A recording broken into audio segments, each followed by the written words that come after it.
What's up? Hello. Welcome one, welcome all. Let us continue from where we left off.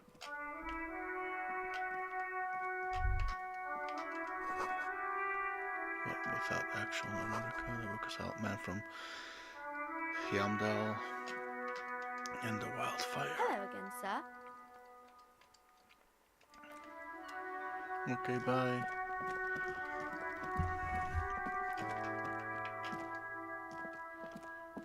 An old call box with a matrix of push buttons lists all the companies in the East Delta Commerce Center. An off-key melody starts playing after you ring the doorbell. Then a woman picks up the receiver. Kuno, please stop calling here. Grown-ups don't have time for your stupid games. Play on, play. Oh, I'm sorry, officer. I thought you were... There's a spot of static that overrides her But the words. doorbell is broken, and the bookstore shouldn't even be on the list anymore. So I can't help you. Please don't call here again. Thanks. A single beep indicates that the line has gone dead. Andrew Orlando Hair SCA. Yeah, what's up? You ring the doorbell, but no one answers. What an ominous name for a hair salon. Doesn't bode well for anyone's hair. So you'll get your answer tomorrow, right? Not today? Or your results? Or was it today? All you hear is static, but no one answers the call. You ring the doorbell, but nothing happens. You wait for a minute or two, but all you get from the call box is silence. No one answers the call. Taxi. Looks like someone has melted half the plastic off with a lighter. The doorbell doesn't work anymore. Probably the Kuno. You hear static from the intercom speaker. It sounds as if someone has picked up the receiver but isn't saying anything. We just looked at the newspaper and it just had subject symbols. Saraf and I got 6/7 distinctions. We got a B for one of our subjects. Ah. Is that bad? I mean, it's average, right? Or above average? Yes, hello. This is Tricentennial Electric. Woman's voice kind of flies out through the static. Have you come to place an order? She sounds almost antique, as if her voice was being played off an old wax cylinder. A receiver must not be working properly. Does it have any effect on future transgressions?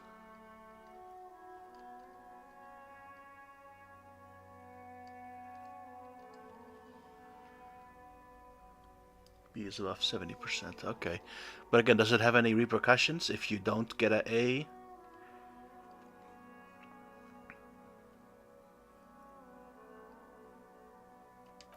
My God. The lieutenant exchanges a look with you. Sorry. It's you. My God. I didn't think I would hear your voice. It's a woman, and she knows you. Your heart beats faster. No, something's wrong here. Are you sure she's talking to you? Do we know each other? Michelle, just please.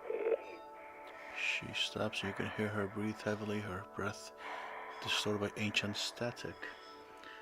But because we're both kind of sad because we like to say we have all A, so we missed one.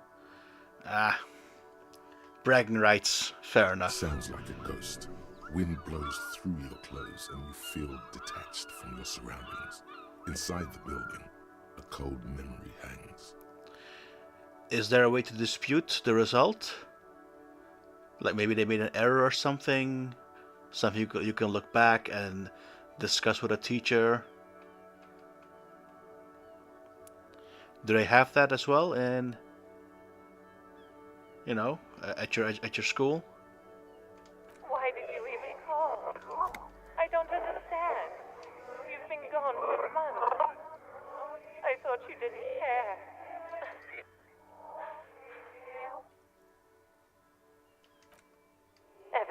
came to work here, it's different. As if my mind's been wiped clean. Well, that sounds familiar. A spot of static overrides her words. When she speaks again, it sounds like she's submerged. It's so nice. It's so nice to be able to finally once again. Forget about what? She sounds like she's about to cry.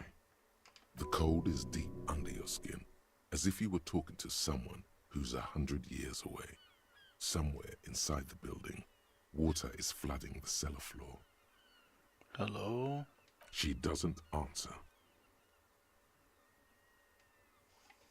Are you still there? Silence. The only thing you can hear now is static and waves washing ashore on the bay. I'm gonna do the second choice. Another seagull passes by. It's getting cold standing here, staring at the silent call box. It must have been some kind of faulty wiring.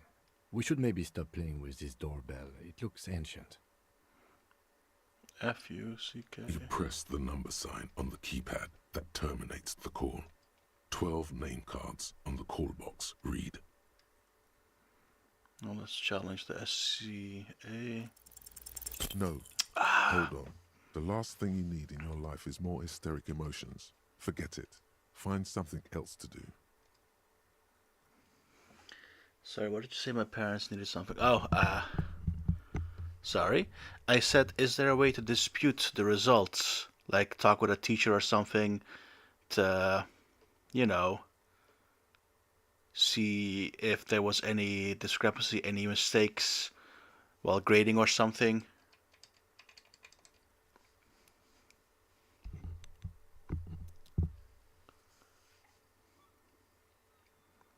Silence. No one's home at Fortress Accident. Silence. No one answers the doorbell. More whirling and rags. Nothing happens after you ring the doorbell. They don't want to talk to you. And that's okay. I know I messed up one, and it will get us where we need to go. So it's all just fine anyway. It's just if it was an A, it would have been a bit better. But now you have just so the straight A student. Yeah, for sure, man. Definitely. It means you know your stuff.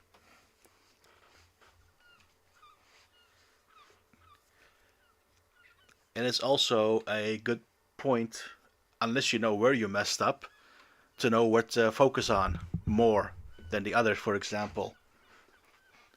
East Delta Pinball. Silence. No one answers your call. Yeah, that happened yesterday, I think. Woohoo! Everything can be looked at positively, man. That's also good. That's what's so good.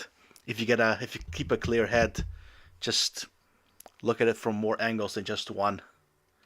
This button looks new, but someone has removed the name card. Nothing happens when you try to ring it. Huh. This button looks new. It's probably not connected yet. So we called the whatever that was. That was a weird ass call. Is this back to the? Yeah. Let me get some healing items from the shop.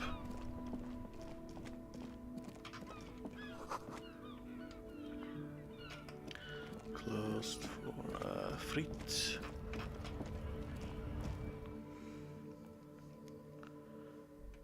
But you both have the exact same results? All A's except one B? Is this about the questions again?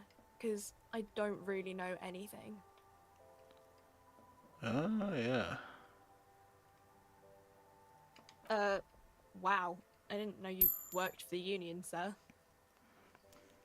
She rolls up the giant novelty check, looks like she's seen it before, and slips it under the counter. Hey, hey! Anything else I can do for you? Blow the whole thing on speed and gin right now. Speed and gin. Great combo. Ask some local dealers, maybe. So the newspaper just shows your exam code and subjects with A's, not exact percentage in tiny print. Okay, so you don't know the exact. Oh, so could literally have been 79, for example, and it would still be considered a B. Is that how it works?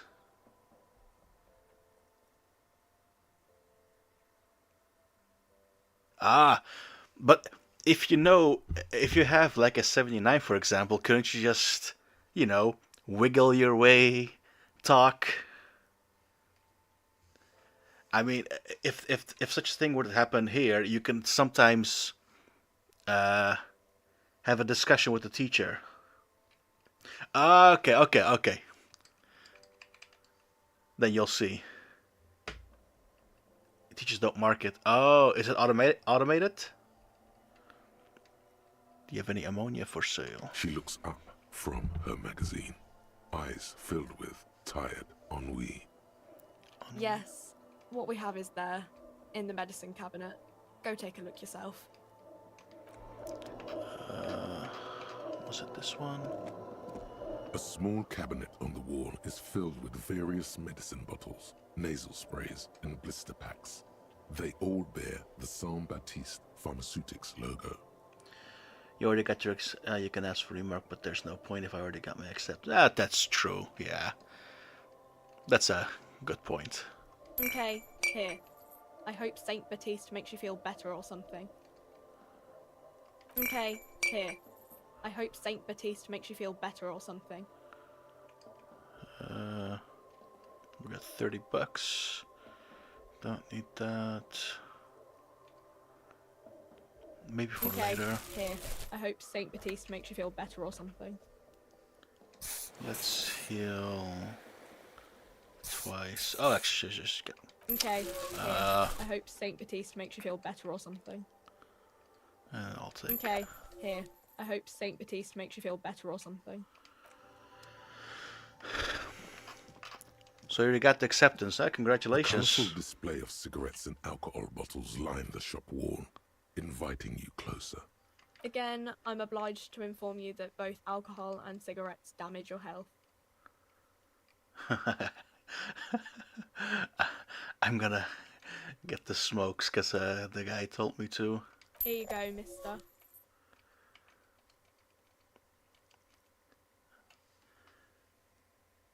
I'm not sure, but I know those marks are more than enough for acceptance. Okay.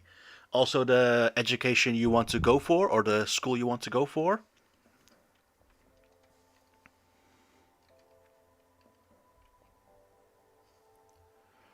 Medicine, however, is a different story, but I want to do engineering. Understood.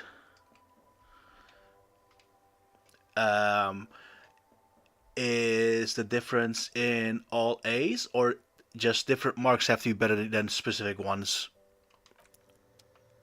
Like if you go for medicine, you have to have everything top notch, but if you go for engineering, it's a little bit lesser.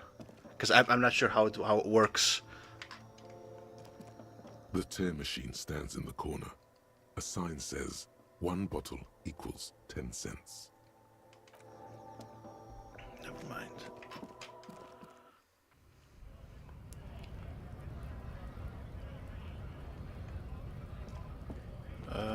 So we already. Oh, money?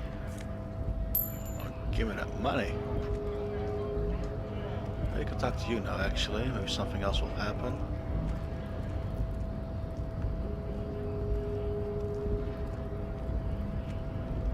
So, how'd you like our harbor?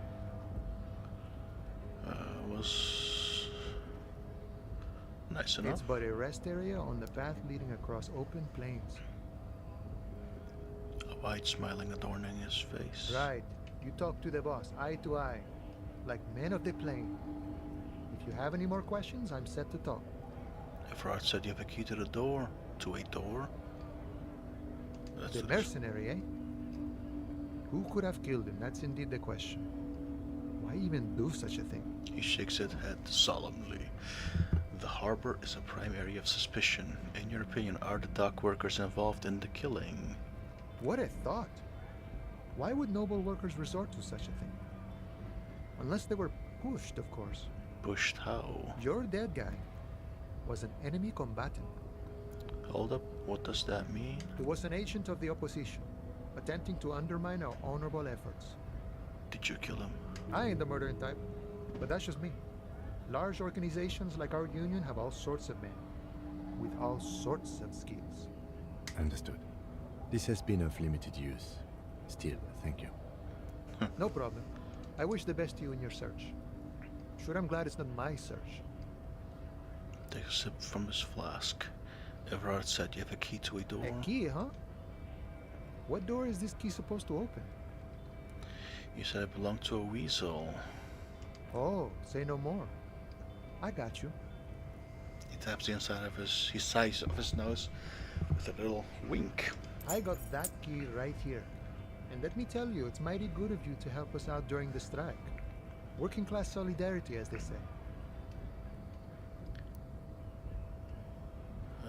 It's an opportunity. I took it. I'm a hustle grinder. I'm not so sure about the hustle grind, but you know, it doesn't matter. It's a good thing you're doing. Thanks. What you're looking for is a basement door behind the greenhouse. That's behind the wailing and rags. That's all I know. Our organization is what you call compartmentalized. Means we keep out of each other's business. Basement door behind the greenhouse. That's behind the whirling and rags. Okay, but where did you get the key from? The janitor gave it to me. Nice fella. We talked about life and things that really, truly matter. His gaze wanders off into the distance. None of this mess we're in. This jiving and juggling. What's it for? To feed our children, I guess. Anything else I should know about this task, this weasel person when they'll be home? I'm more of a philosophical dock worker. I like to talk about the big picture stuff. Who I am, who you are, what we are fighting for. The man takes a big sip from his flask. Who he is and what they're fighting for. This is interesting. Why are you striking? We're negotiating our share. Your share? Aye. He seems pleased with himself. Wait, so not wages or pensions or... This stuff, they already covered. Shouldn't you be grateful then? It's a lot more than people have. Yeah. Never grateful. Were we ever grateful, we'd have nothing. You fight for every piece. Okay, how large share would you like? All of it. However, right now we want all the harbor workers to be on the company's board, so they could take part in the decision-making process. The boss man. I think it's best you make up your own mind now that you've met him. In my eyes, he is a capable organizer and a decent businessman. What does bossing the union entail anyway? I guess you kind of get to be the village chief. He oversees the harbor, makes deals with the owners or other relevant parties, watches out for his own. By that, you mean corruption? By heavens, why would he not be corrupt? We live in a harsh and disordered world, see? And in this world, At least he's honest. the old man is corrupt for our benefit, and we know it. Appreciate it even. He is, personally, not too lavish. That does seem lavish to me. He is reasonably lavish, sure. That's his prerogative. It's not like you want a saintly demeanor on a corrupt motherfucker. That would be a manipulative illusion. Besides, there are no non-corrupt systems in the world anyway. And moralism is the most corrupt of them all. Now that's food for thought. No. I don't think I'm a communist. Seeing something of value and saying I want it all to myself is a much older and simpler notion. No science to it at all. Even a weak child can think it. The only things holding someone back are I can't and I shouldn't. Right on, brother. Just the way the world works, boyadero. You seem to have spent a lot of time thinking about the political situation. Sure, I've had the necessary free time. Fortunately, there's always time. The look in his brown eyes conjures up an understanding. For him, having command of his time is the most important thing. Makes sense. It all comes together now. The way he speaks about scabs, his general attitude. He's a follower of a 500-year-old Franco-Nigerian Boyadero code. itself an appropriation of Vespertine cool. That of a noble peasant or a traveling herdsman. True to yourself, independent in your actions, loyal to your friends.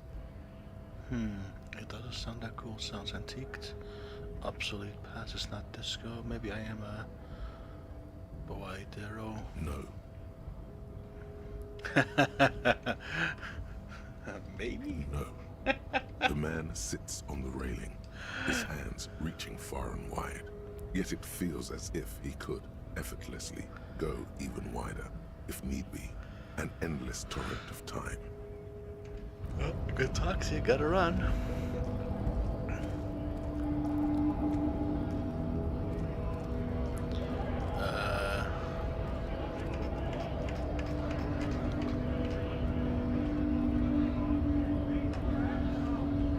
Did I open a door? Did I not?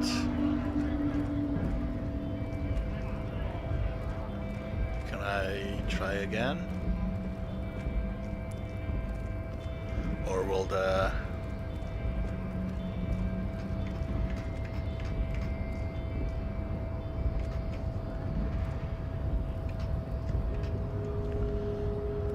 Your race descent has temporarily halted, but you will fall again. Okay. Well, let's go to the body, I guess. See if we can actually put it down.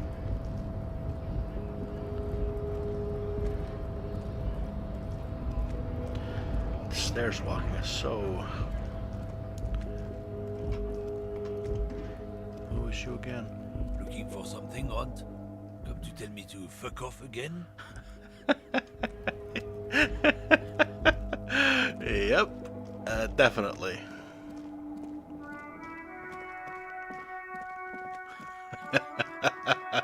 Oh, man. Can we now actually... What do you see? leave? Can we try it again, or...? There he still is, looking right through you with his white eyes. The body below is entirely dedicated to that corpse smell. Emitting it is all it does now. Come on, man. 83%.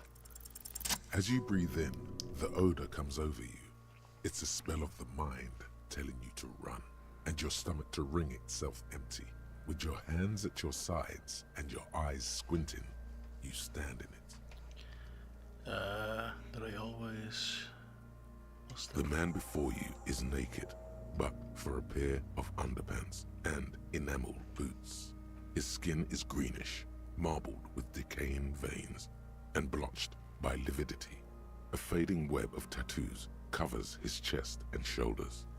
The cargo belt used to fasten him to the branch above appears industrial in strength. We'll inspect the boots. The material appears to be ceramic. Its clean white stands in stark contrast to the decaying flesh above the knee. The man wore thick polymer socks, probably for padding. A fine array of interlocking plates covers them. Delicate and fragile, they feel alien to the world around you, out of place somehow. These are clearly not boots. They're armor, possibly part of a larger set. He was stripped off. These aren't just boots, are they? Indeed. Technically speaking, these are sabatons, not boots. What kind of armor is this exactly? Ceramic plate. Zirconium dioxide, most likely. This is where the make would be. Under the heel. Fair weather. Fair weather model T500 VE. I'm guessing that's vitreous enamel. This is advanced stuff. Knock on the... Where's the rest of it? Piece by piece. He's been out here for 7 days. It would be odd if they didn't. We should keep a lookout for these pieces. The armor could yield information. Maybe he'll know something. Maybe he was just wearing these boots and there's no rest of the armor. No, he must have worn something precious underneath his clothes. They've removed all his clothes to get to it. They did not just strip him for the putrid rags. I mean,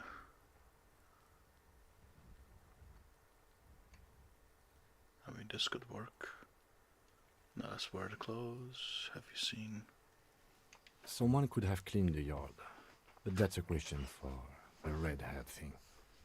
I hear you, cop, talking shit about the Kuno. Come here and say it to Kuno's face.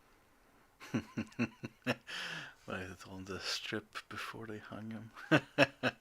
You wanna fuck me, huh? You wanna fuck the Kuno?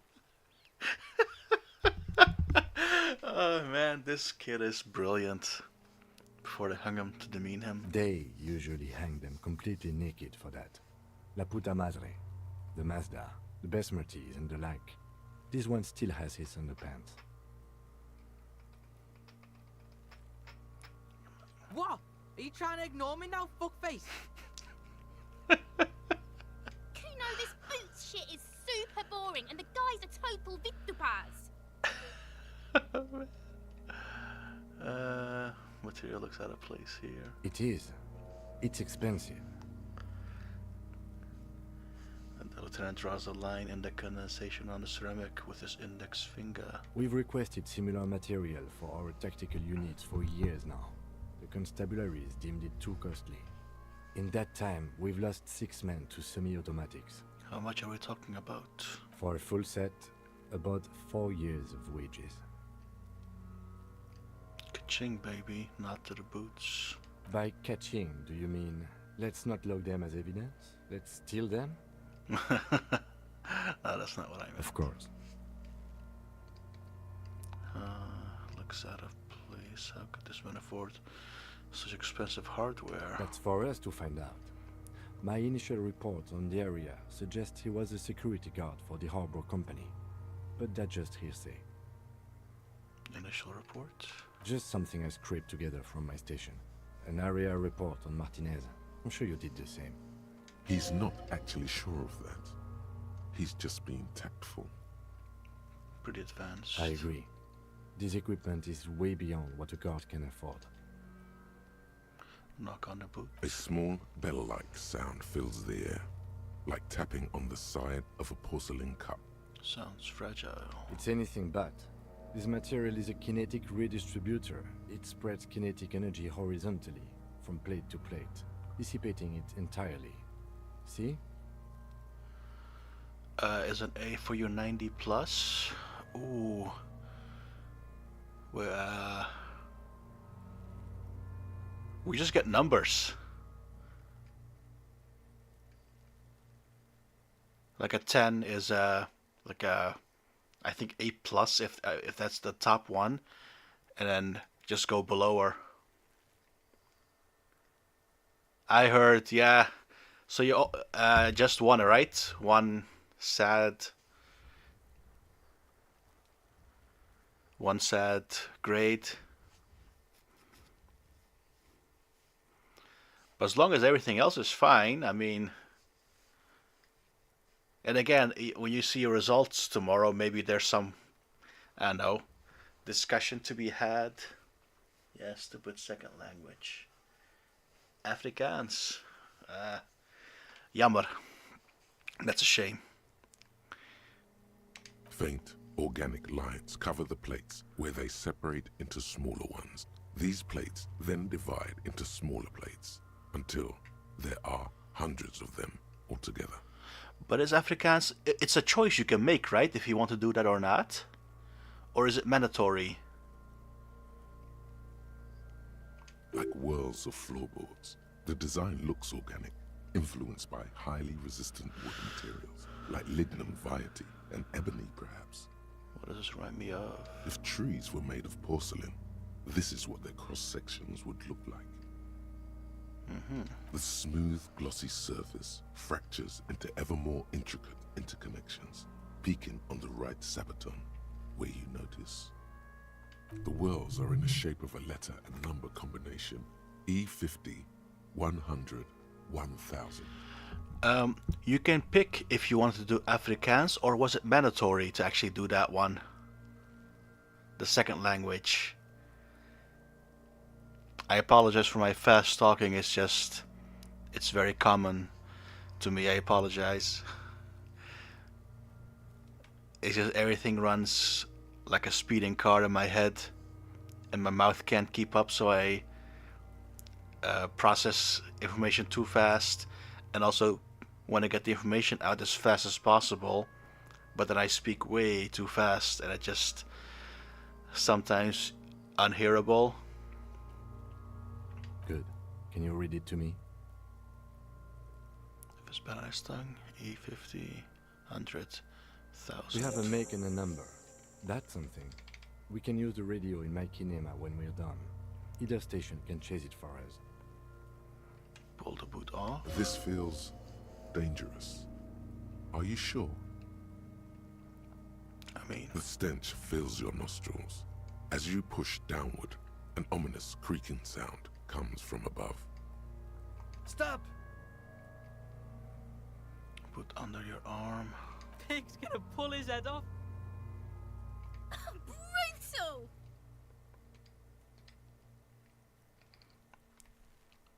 What? Even the mongrels can see you're about to pull his head off.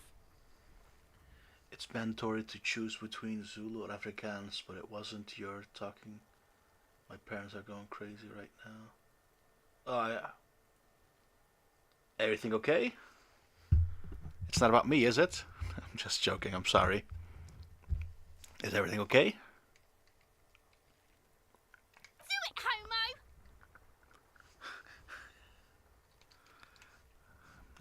I'm not a... Stop obsessing about your sexuality, officer. You are about to seriously compromise the coroner's case. Indeed, from this angle, it does look like the neck isn't going to take much more. Being dead for a week has all but liquefied his muscles. No, they excited. Good, man. That's what you need. That's what we all need. Encouragement, excitement. Awesome. Again, I mean, it's just one grade. Everything else is fine. So, hey, congratulations to you both. What are you trying to achieve anyway? Why are you hanging on to that boot?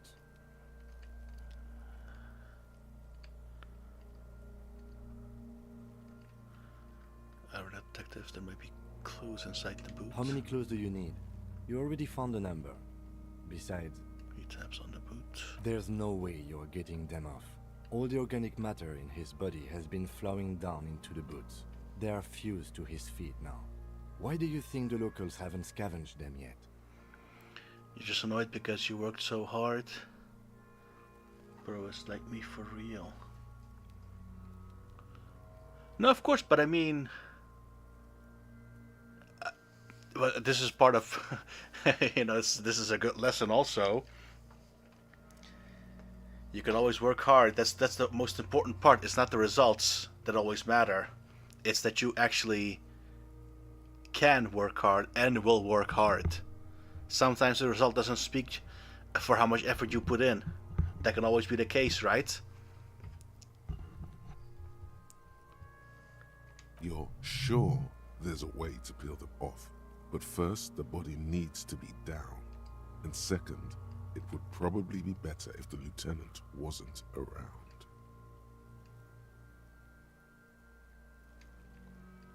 Nah, let's not steal. All right then. You can pay the hostel bill in honor points. How many honor points have you collected? There are other points. Of course there aren't. Don't be naive. You still feel as though there might be some honor points. And if there are, you've surely earned one. What's going to happen to the points? Boots then. Processing will take care of them. With the situation in the morgue, it will yield nothing. But we must pick our fights. Should we continue? Back off all The cadaver slowly twists on the cargo belt, his torso covered in tattoos, and extremities blotched pink and blue. But I hate that language so much because my teacher for Afrikaans was annoying as hell and I have not been able to get a grip of that language at all. Sorry to wrap in your chat. No, dude, this is fine, man. We're just, you know, I enjoy the talking more than sometimes the game at times because this is actually, you know, going on. No, but that's not your fault. That's the teacher's fault.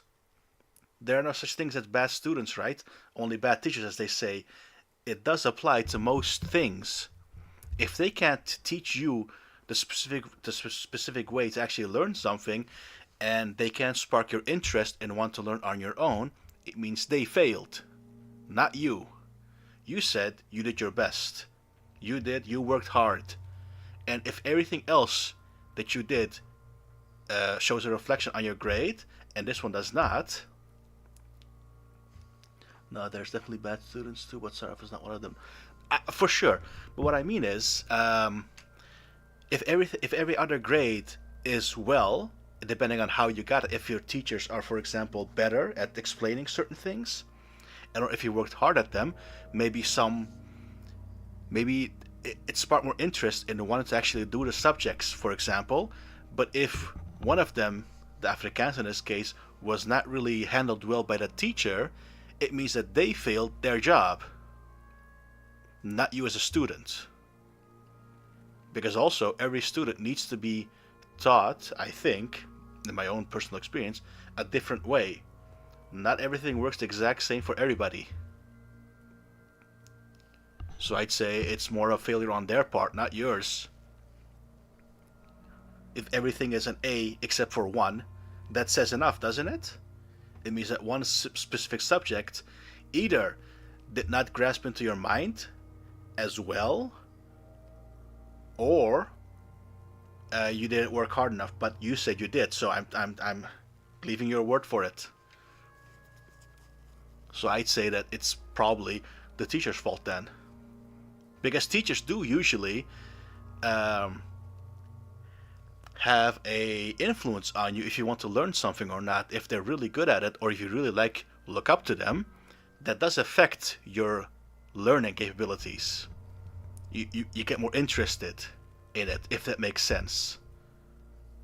Because you can also have a lot of bad teachers that nobody listens to. Well, if they're not a good person, for example, or not a good teacher, well, it's going to be hard to follow whatever they're going to say. Unless I'm just speaking nonsense, which is also possibly true. Just saying from somewhat experience. The hangman's knot is pulled tight by the weight of the corpse below. Yellow, hard-edged polyester cuts into his neck. Above, a sliding buckle ties the belt to the branch. What kind of rope is this? Industrial strength. The kind used for tying cargo to lorries. I see what she was just a bit unserious. Ah, okay. Yeah, but that also affects, right? Was a bit whack. That's what I say. I mean, it's not always. Here's a good lesson. No matter how hard you work, sometimes the results do not reflect the work put into it. You had the opposite outcome to Saraf. But you're different people, right? Or what? Can you specifically name what you're talking about? Like in a harbor. Yes, it looks like they use whatever was on hand, paying no attention to not incriminating themselves. They sure wanted him to stay there. Like whatever was on hand.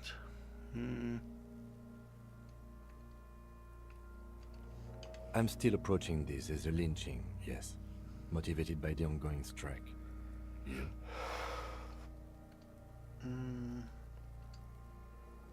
Makes sense. Believable, mundane. 70% of the cases I get are just filling in the blanks on the initial report. This belt worries me. They sure wanted him to stay there. The polyester seems strong. It's not merely polyester. It's steel reinforced. See these lines? This is where the wires run. I see rabbits for more than 20 strands. Like guys in my class would be able to distract her from teaching the 4 whole lessons by talking about rugby. Ah, yeah, I see. Okay. One of those as well.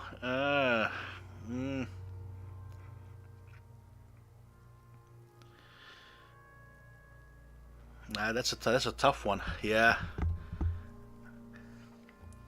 Yeah, The pass rate in our school was 98%, and they said our class of 2024 country was the best of our country in a while. So that's a plus. That's really good. Again, man, you guys are amazing. You should still be proud. But like I said, sometimes the result does not reflect the effort put into it. You know, maybe you did your best, but what they expected was something else. But as long as you can put in the effort every single time, that's the most important part. You know? This makes getting him down much more problematic than I had assumed. How'd they even get him up there? A noose is one of those things that's easier to use one way around. He points to the buckle, tying the belt to the branch above. Did they climb using the kid's ladder? That ladder can't carry a grown man. I didn't see any splintering either, did you? I think they lassoed the branch, then pulled on the belt to close the buckle. Sometimes all I care about is the result, to be honest. That's because you're still young. Bro, it's me, for real. You mean Saraf is you?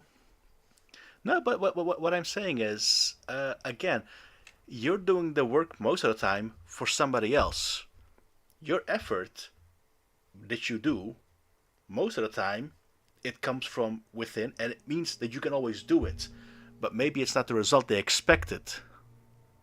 And then, whatever you thought was supposed to be exceptional might be okay for them. But that's a good thing. As long as you can put in the effort at will, that's the most important part. It's the journey, not necessarily the end result. Because if you can keep traveling, it means you'll always getting one step closer to the end. But the end should not be reached until you're done with everything, because life is a continuous lesson. It doesn't stop. You're always getting something new. But the ability to actually maintain that hardworkingness, that's the most important aspect, I'd say. Not necessarily the result. Because if it doesn't work this way, you can apply your strengths, which is keep working hard, in a different way and still get to a different result, which might be then better. And if that doesn't work, you can apply it again to a different way and get another result that might be the way. But as long as that initial working hard mentality stays, that's key. At least that's how I see it. Anybody can get good results, but depends on how do you get the good results. If you cheese your way through it, well, is that fairly earned? I mean, Elden Ring, for example, I didn't earn that stuff because I just cheesed my way through it most of the time. So I won, but I didn't beat it, like I said. But you working hard at your education, but sometimes the result doesn't reflect how much effort you put in, well, that could be on multiple different factors. As long as you put in the effort, that's the important part, not the result. Because you struggled through it. Love the analogy, bro. I'm sorry.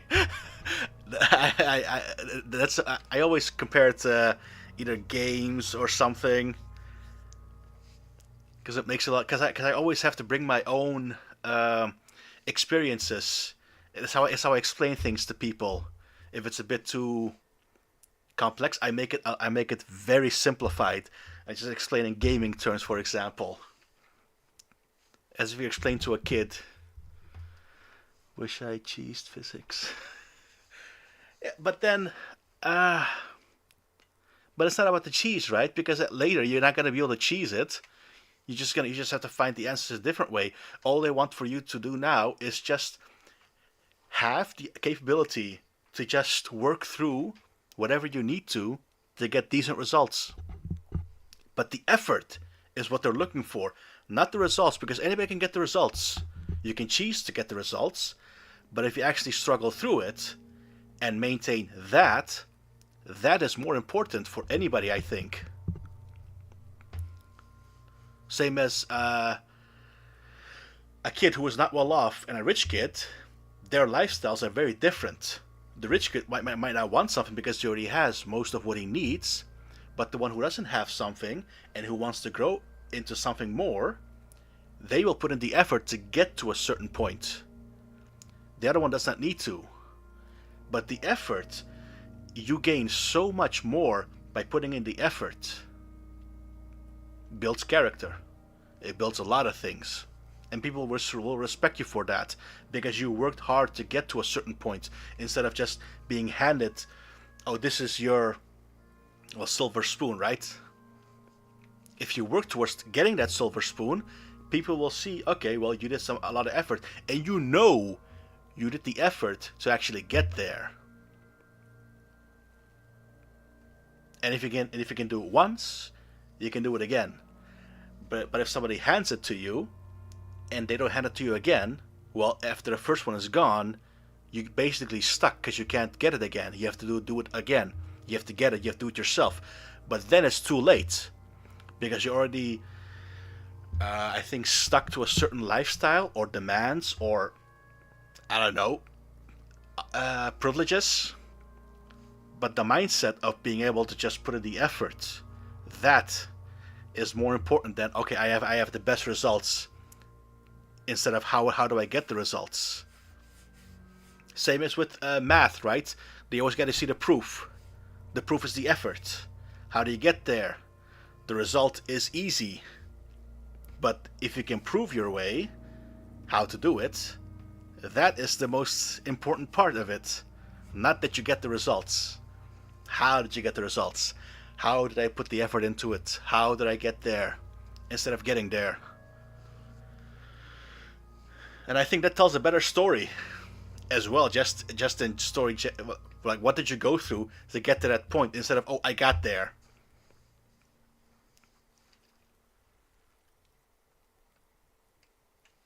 Just that's true, because now uni, we have to work 1,000 times harder. Exactly. But if you have that work hard mentality already in you, that you can actually do it, that will make it 1,000 times easier for you as well. Not the result, but again, the working hard, if that comes natural to you, dude, you're good, man. You're golden. Because that is very hard to get, to learn, but also to maintain, because at a later stage, it's very hard to grasp that because you've never been as a person who studies that way, for example. It's just very hard to implement. I'm such a person. It doesn't work with me. I can't grind the information into my mind. It needs to be practical, not theoretical. That's where I suck at. Could be. The shape of the branch supports the theory. The cadaver hangs from the cargo belt, limbs limp and torso covered in tattoos. Inspect the tattoos. Like a balance of both? That's good. Well, I'm here the whole night. Next episodes are coming up at 6 in the morning. Yeah, way too stressed to sleep. Oh, so we're gonna have a triple stream? Is that what you're telling me? Since uni starts, Frostaya won't see me again once uni starts.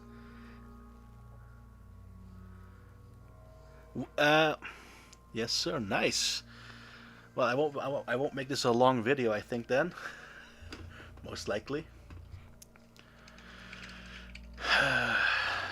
Inspect tattoos. An intricate web of blue lines stretches across the torso, from the right shoulder to the solar plexus. Each time they intersect, a small white star is formed in their crossing. Hundreds of fading asterisks riddle his skin. Their concentration is highest around his heart. When do you guys start uni again? If you don't mind me asking. It's in a couple of months, I heard, right? His corpse is marked by stars. What will mine be marked by? Alcohol and heartbreak. Wait, I don't know if Nansen is gonna stream, but keep going because I still gotta eat dinner.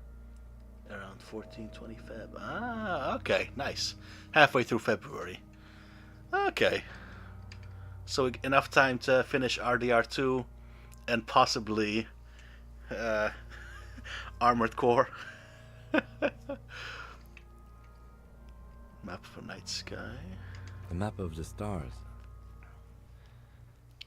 I do see some similarity to astronomical charts. Great Century Messinian, maybe. But this seems more particular. Customized somehow. Eat well, man. Eat well. Again, congratulations to you both. The effort, again, speaks for the results, or results speak for the effort. Don't know how it is, but I mean, you guys are good. So be proud of that as well. It's all fine and dandy, man. As if someone left out most of the night sky, filtering it through personal choice. The principle of this filter remains unknown to you. The thought dissipates, and you feel as though you were only half right. But also that you're not somewhat satisfied. That's also a good thing, you know? Keep yourself going until you succeed in whatever you want to do. But it also comes at a... It's like a double-edged sword, I would have to say. If you're not critical on yourself, but also if you are too critical on yourself, it goes both ways, sadly. Meaning that no matter what you do, in one way, is you'll look at it and go, oh, it's good enough. Bit laid back. The other part is, if you go too hard and you're never satisfied, it means you will never, ever be pleased with your results, with your work. Because it's always going to be better, always more, always keep upping yourself. But there's got to be a point where you say, okay, enough is enough. Instead of constantly upping. Like it should be satisfactory, even for yourself. Same with greed, for example. Some people who want money, they keep wanting more and more and more. But what is enough? When is enough? Like, when do you reach the point of I have enough now that I don't have to worry about it anymore? Same thing is with being critical on yourself as well. That you're a bit saddened, okay, but also, well, this is the point where I got to. I did my best. This is my result. Well, I can reflect on that and I can improve myself. But I'll accept this result for now. I think that would be a good attitude to have, I think. Instead of constantly being too much. That makes sense. So am I. A sudden ringing fills the air as the lieutenant pulls down the zipper of his orange jacket. He takes a thin piece of milled aluminium from his coat pocket and pulls it open. Sounds like a sword being unsheathed. A small lens appears. Some sort of camera. A Trigger Sunshine. Mini. Shit, Kuno! What the fuck is that? An instant color camera. He produces two metal capped ampoules and clicks them into place on the sighted apparatus. A thin slot shines there. I have only 2 ampoules, so nobody move. I don't want to waste one. He points the camera at the corpse, peering into it. The lens needs adjusting, then click. A sound, a shrill flash, followed by the breaking of a small ampoule of glass. You see streams of color pour onto the thick, glossy piece of paper, rolling out. In case we need it.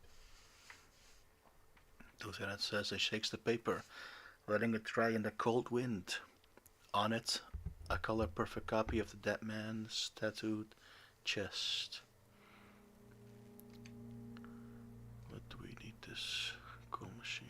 It contains insight to the victim's person. By his build, I'd say this was a man of physical violence. The story he wanted his body to tell was important to him. It is his letter, to us. Someone should decipher it. We'll need to show it around. Can I have it? Sure. Just don't lose it. He hands you the piece of rolled up photo paper. It's no larger than a pack of cigarettes. The glossy-eyed corpse looks by, his mouth mute and his skin as colorful as the chemical rainbow on the photo paper, teeming with opportunistic organisms. Look him in the eye. His eyes are milky white and blind to the world. protruding comically from their sockets. There is no one home, just subaquatic terrors there. Dark brown hair grows on his head. His face is ready to explode from the organic processes inside. The death's head grin has passed. What remains is an unrecognizable mess. Underneath the curdled meat there is an expression, not carried on his features, but below, inside, an expression of pleasure. This man was experiencing joy at the moment of his death.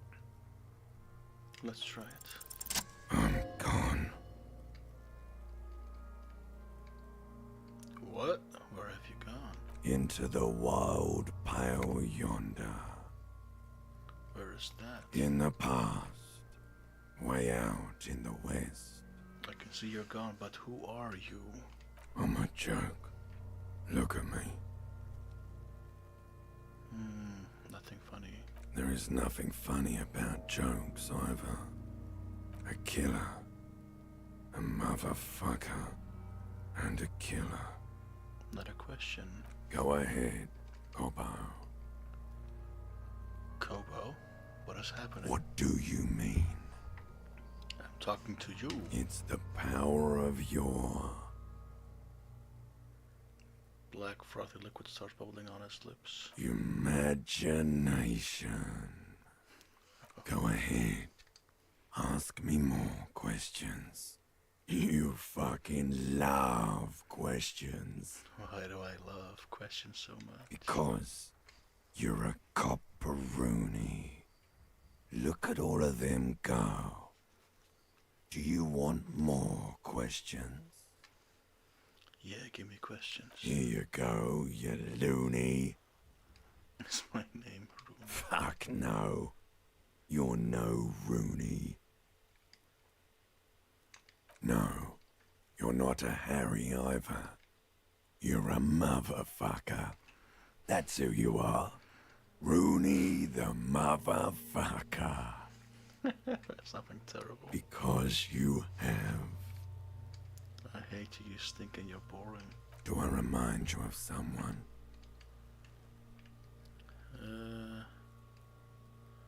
Harlequinism? No, not quite. Be fair now. Okay.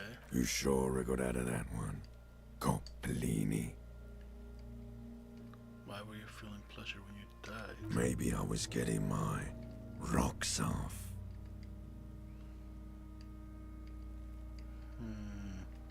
It's a mishmash, Coppabolo. You think I'm Messinian, don't you? For you, this is how people from Messina speak like. I'm not even sure what Messina is. Well, I'm not from Messina, am I? My hair is too light a shade of brown. Trust your inner racist. What, are you a racist now too? You think I am. You think I was a racist because this lump looks military and has tattoos. That's called profiling. Do I look like an erotic auto-asphyxiation type to you? Captain Coppodromo, I fear we are drifting away, fixating on sexuality again. Let's go with a simpler question. Let us indeed. Maybe I was getting my... Do I look like an erotic auto-asphyxiation type to you, yeah. Captain Coppodromo? Okay. I fear we are drifting away. Come back later, Corpo. Amuse yourself with my frank manners and my memento mori features. If possible, also, see me in your dreams. When did he say that? Of course. Okay. No. You have questions, don't you? The power of your imagination is at your service. Come back later, Corpo. Amuse yourself with my frank manners and my memento mori features. Oh, there we go. If possible, also, see me in your dreams. Squint and take a step back. As you narrow your eyes, The monster before you blurs into a violent mess of green and pink. This is a trick. You've done it before. Pink is where the blood settled in the first hours post-mortem. You can use it to see if the corpse has been tampered with. Does his position at the time of death match the discoloration? Only the lower extremities are pink with a dash of blue. His fatted hands, thighs, and his neck, just above the noose. The rest of the corpse appears dark green in the cold spring air. I see it. His neck too. The lividity goes right up his chin. We have good, well-pronounced discoloration here. Relax your eyes. The monster comes back into focus, an explosion of color, coursing with dark marbled veins. His stomach appears pregnant with something. Black liquid streams down his thigh and onto his boot. So, what do you think? I think I agree. His personality is no longer a part of the world. Jeez. Totally dead. Yes, and ended 7 days ago.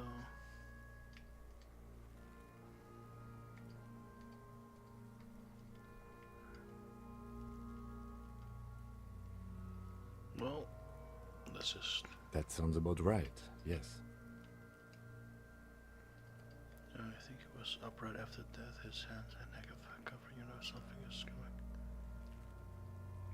Number 2. Agreed. Especially on the neck.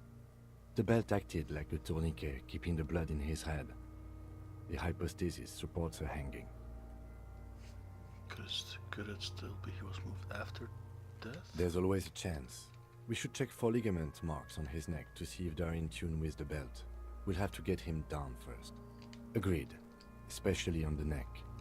The belt acted like a tourniquet, keeping the blood... Yes, there's always a chance we are wrong. We should check for ligament marks on his neck to see if they're in tune with the belt. We'll have to get him down. Agreed. Especially... Everything here seems to corroborate that assumption. But we should still get him down before signing a probable cause of death. Yep. Thank you for your time, man. You have a good day. I'll see you in a bit. Again, congratulations to you both. A pool of blood and feces has eaten into the frozen mud below the man's feet.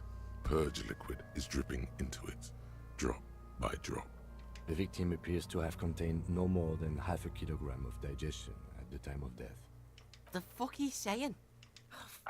Talking about shit.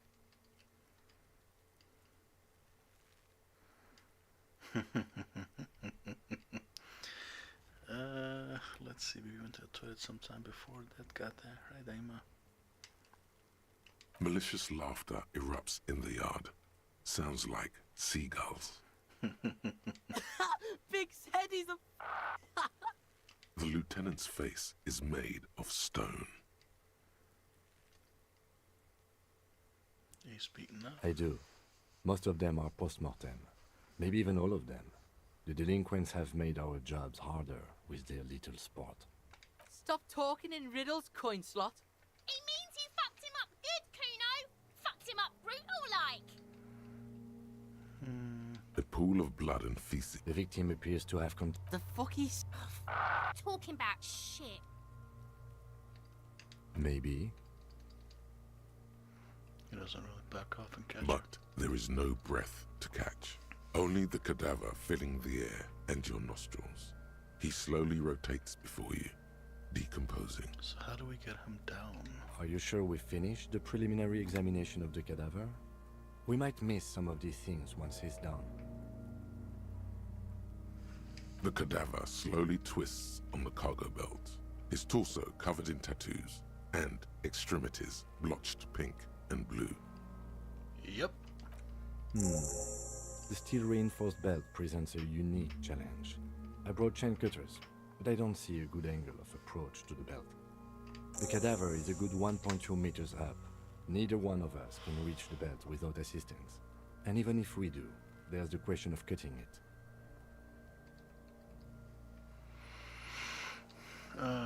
We could saw the branch. Nah, can't someone else do it? Someone else? You mean like the police? Exactly, call the police. Someone already did. You know who came?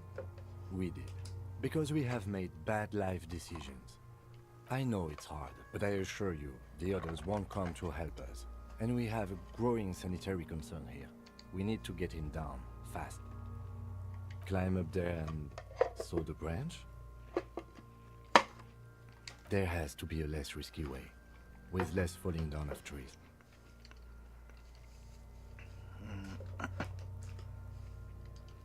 We are not getting him down already. Not getting him down is a task that's already accomplished. Sadly, it's not our job to keep him up there, but to get him down. How do you plan to get him down then? With social sensibility? Are you going to educate him down? Maybe we could shoot him down. Yeah! Bang bang time, pig! Shoot his head off! How? Where the buckle ties the rope to the branch. That's a good spot to aim. I also gotta go, my parents. Yeah, of course, man. Hey, man, no worries. I'll see you later. Have a good day. Again, good time. Thanks again for dropping by.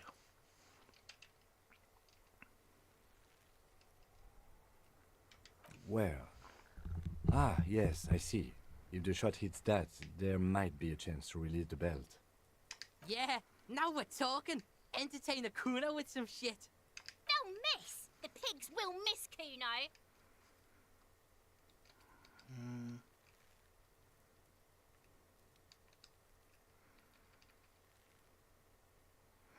Well, I'll blow his head off. Take it! Take the shot! man, we just yapped in the chat and leave. Nah, it's fine. No worries. Again, thanks for dropping by. And also, again, congrats on the results. And enjoy, man. I'll see you later. If not, you have a good day. Yeah, take the shot. Kuno wants some of that shit. Silence. With his elbow sharp, the lieutenant unzips his jacket and produces a lightweight firearm. He drops a paper cartridge in the barrel, separates the scouring stick, and gives the cartridge 5 tucks. He then steps back and assumes the fellow's desk position, taking aim. The corner of his eye twitches. His finger is on the trigger. Say nothing. He's gonna fucking miss! The kid's voice is drowned in a shrill blast that echoes off the walls of the surrounding tenements. A cloud of smoke slowly parts in the air as the lieutenant steps back and says to himself, God damn it. He feels bad about it. About his eyes mostly. Just having bad eyesight. Probably from a young age. Whatever you do, do not console him. Fucking idiot! Mookaba asshole! Kuno could have hit it easy, but then Kuno's not fucking handicapped, is he? No, we are lucky as it is. We didn't break anything, and the victim remains uncompromised. You surround the windows overlooking the yard. Any more mistakes could put us in an unfortunate position with the locals. We have eyes on us. I didn't do us any favors with that. Kuno's sorry too. Kuno feels sorry for the Beano Clad. The lieutenant doesn't say a word, just looks at the gun in his hand. Remain collegial, officer. It was an honest mistake, and I will not repeat it. Well, what now? I have to say, it's beginning to look unlikely we can get him down without assistance. Can I have the gun? I should try. It's bad as it is. Us shooting firearms like punks. He pauses, then shrugs and proceeds to load the pistolet. Go ahead. I'm not stopping you. Just don't lose it. The pea shines in his outstretched hand. They only have one gun! This is the sorriest pair of pigs Kuno's ever seen. Take the gun. Yeah, take it, you fucking banana poika! Take it and shoot yourself in the mouth! Feel the weight first. The cold piece of bakelite and gunmetal is surprisingly light. Your fingers fit right through the guard, instinctively resting on the trigger. The fuck are you waiting for, Kuno? Tell him to shoot himself in the mouth! Point the gun at the belt. The buckle comes into focus in your sights. You stand with your feet planted firmly in the ground and your left hand supporting your gun arm. Why don't you just shoot yourself in your mouth? At least you won't miss.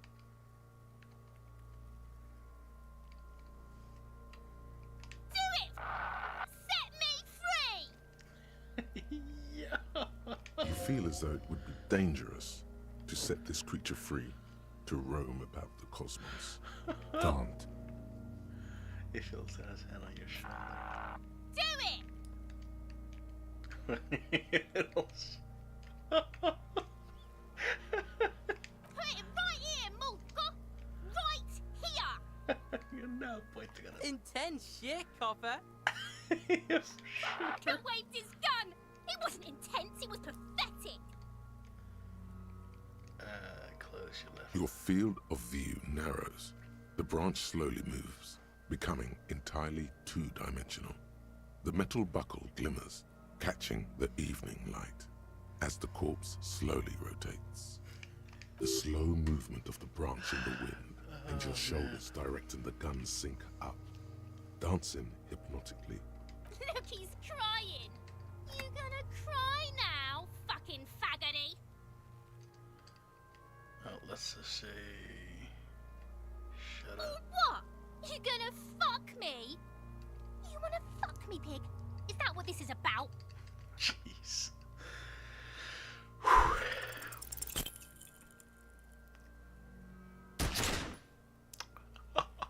Did we just shoot the body? A plume of smoke erupts from the barrel. Your hand goes numb from the explosion. With your ears still ringing, you lower the weapon to see what happened. You missed the belt, but hit the corpse straight in the chest. Bits of ribcage protrude from the skin. No blood, only a murky sludge dripping down his belly. The sudden stink makes your eyes water. Oh my god, he's gonna fucking cry! I knew it! What a mulka!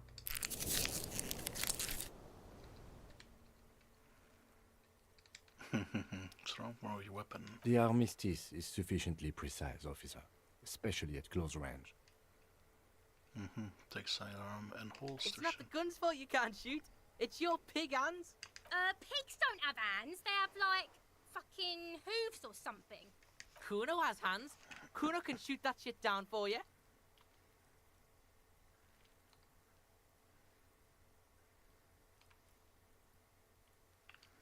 Actually, let's just see. The lieutenant does not dignify that with an answer. He snaps the button on his holster and says, We still need to get him down somehow. The stench makes it away from the corpse. But how? The bad way. The way I didn't want us to.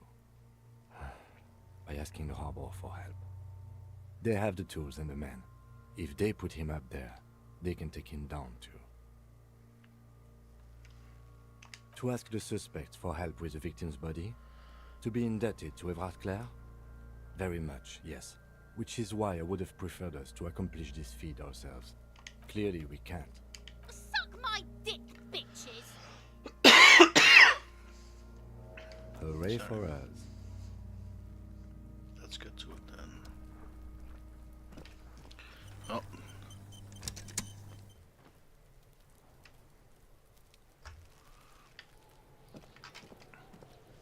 So you tried to kill Kuno's girl? What's up with that? You want to talk about it?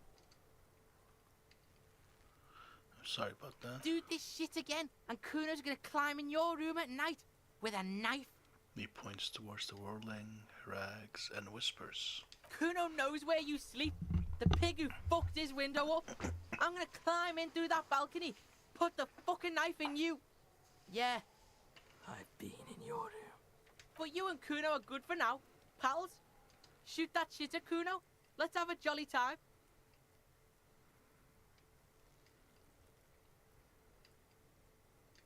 And you're back in business with the Kuno.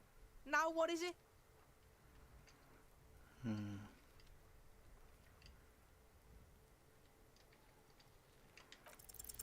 He's on your crime scene, bossing you around. And he's been here for some time too. This is where he hangs out. You have to get more out of him. He could be useful. be a 3 actually, yeah. Fuck no! What are you? Fucking mentally handicapped? Kuno, they've almost made you a snitch now. Ease off, see? Kuno always takes the bullet over the hammer. Yeah, the kingdom of Kuno. The fuck do you want with it? The ladder. Look at that fucking shit. You're trying to get Kuno killed. So you would say the ladder's unclimbable? Fuck does Kuno know? Kuno's not a fucking acrobat. The lieutenant takes a quick note in his notebook. It's a trap, Kuno. Don't climb it, Kuno. It's in the greenhouse. Dunno. Kipta's gardener used to work there. Yeah, that's what Kuno said. She couldn't handle the heat, so she took off. Kuno can take it. Shit's nothing to Kuno. Wait, what do you mean by kipped? Look it up in the library. Kuno's not a fucking dictionary. Fucking small brain. Kuno means the gardener, alright? The gardener? Look, Kuno doesn't explain shit. Kuno just says shit. As if agreeing with himself. Yeah, her. The trash container. Don't be wondering about Kuno's shit, pig. There's something important in it. Fuck does Kuno care about your hunch? That's your shit. You figured it out. There's a stack of Eternite back there. That's just some shit roofing gimps left behind. Lazy dinks. There it is. That strange feeling again. As if there was more than meets the eye about that pile of roofing material.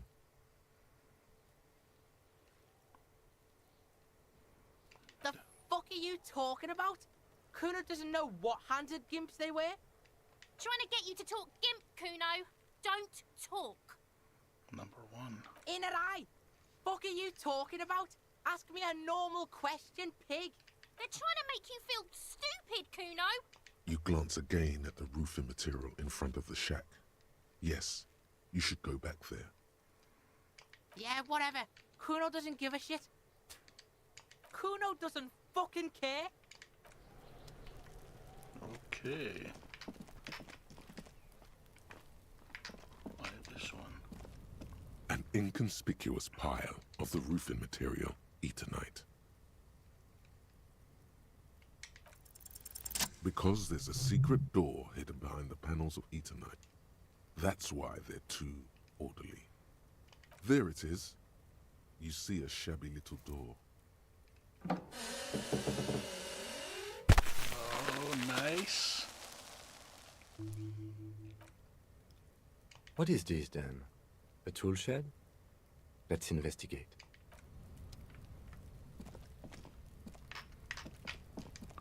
Well, let's indeed. So this is the door we have to leave open, I think.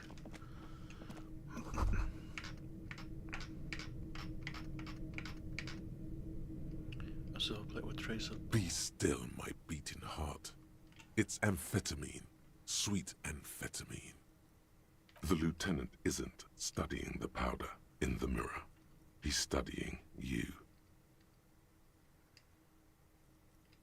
Number 1. Perhaps not. This is below our pay grade, detective. However, He points to the ladder in the corner. see that ladder there? It's probably another way into the industrial harbor, no? A secret path the local kids use.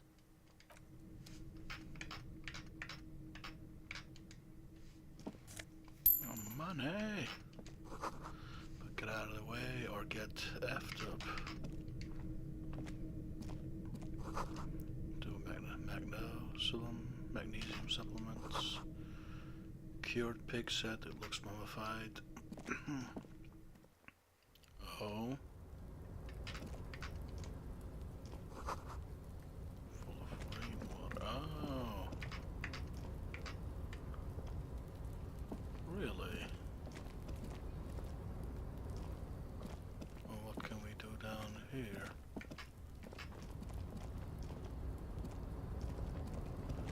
Oh, okay. What's a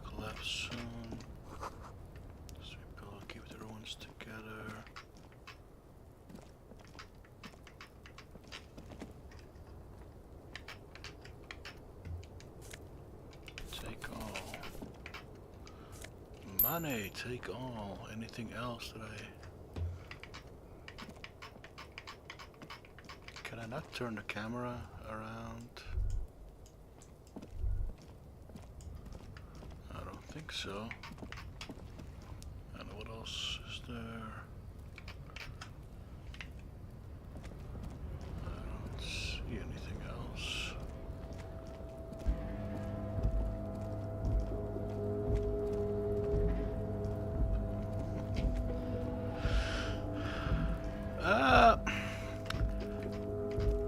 A lot of dialogue. That is for sure. A lot of dialogue. I mean, very few gameplay. The man before you is naked. Yeah, we have already... Well, that's actually... The man before you is naked, but for a pair of underpants and white boots.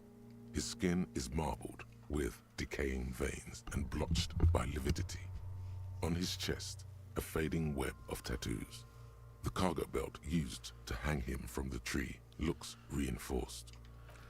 It's a lot less gameplay than I thought it would be. If that makes sense. A lot of story. A lot of dialogue. I can't believe it's snowing again. It felt like springtime just a few days ago. If basically about it shouldn't be long till we get it done. Oh, okay. Thanks for keeping me in the know, sir. Have to run.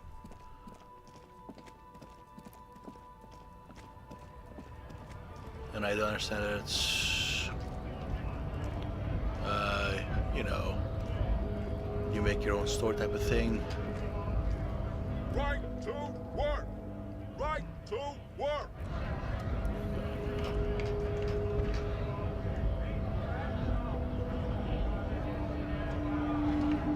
Maybe... Wow. Maybe you?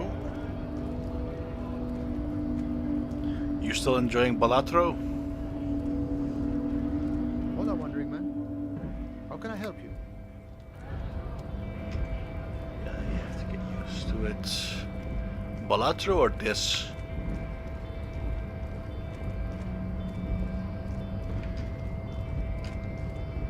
Your race descent has temporary... Okay. This, yeah, it's basically like I said, a D&D, man. I think at least it's like a Dungeons and Dragons where you make your own character story type of thing.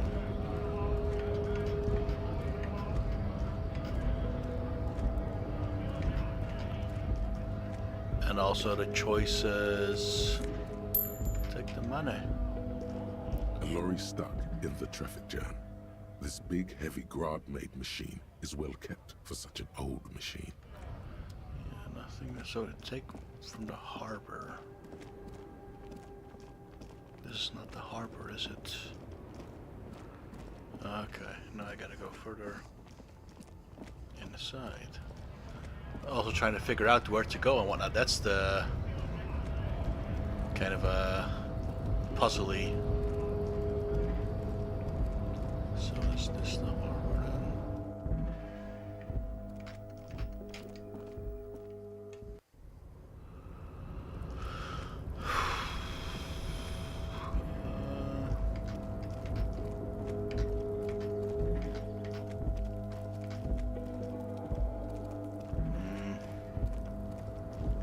I'm getting to the point with Balatro where I've seen most things. Okay. A low buzz. What game are you gonna play then?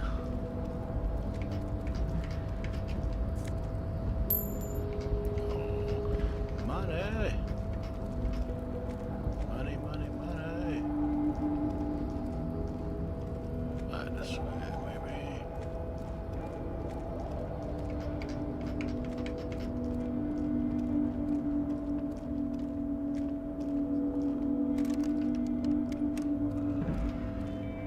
Beat the main game, doing Atlas, and after that I'm done with it, maybe from time to time do a run. Same as you're doing with Oh, MTG hey, mister. once in a I while. nearly be back to talk with old Leo here. Yes, I did. It's like Lady Larice said when she opened a bathhouse in the basement of my apartment building. They can only get so far before they're aching to get back. And lots of folk really did keep coming back. No trouble at all, mister. No trouble at all. It's like that old saying goes, wisdom withers if not shared. And old Leo is always up for sharing. Still every day. Oh, hey, mister. I knew you'd be back. Sure, mister. Absolutely.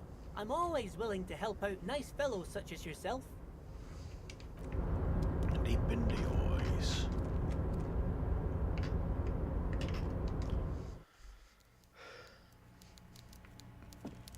Every day still. Sometimes I miss a day. Okay. Mr. Dubois, a pleasure as always. You don't have to sit down this time, since you've already sat on that chair. You might have noticed there's one hanging on a tree behind the hostel cafeteria. Oh my. Don't take this question personally, but why would I get involved in this matter? Mr. Clare, the man was hanged with a cargo belt, a steel-reinforced cargo belt. It's safe to assume the Union had something to do with the murder. Besides, getting the body down would benefit all of us. It's a stain on the neighborhood. I know the drill, yeah. Dailies, for sure. Sadly, I know the drill.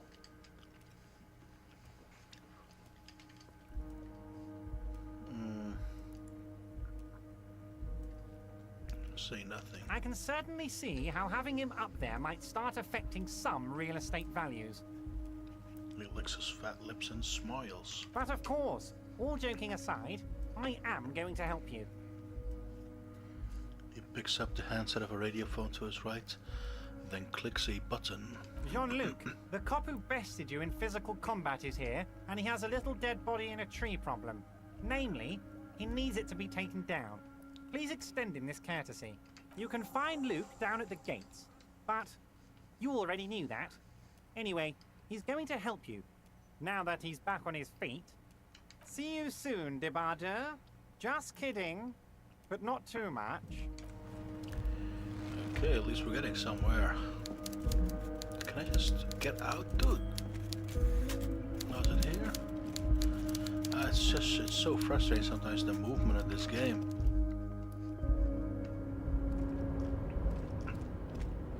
It's hard to notice where you can go, and if you're at a wall, it's like the game doesn't move at all.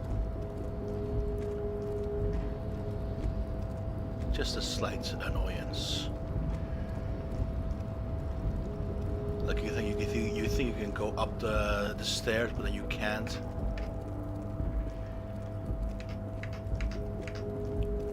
I'll show you which one I mean.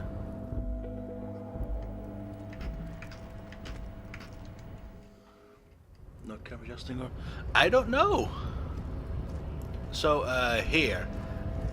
So here I thought, okay, this leads me down. Oh, if I just go here, I can go down. But sometimes it just goes back like this. So I'll just go, and I just like, dude, I'm going down, aren't I? Why are you not going down the stairs? That is a minor annoyance.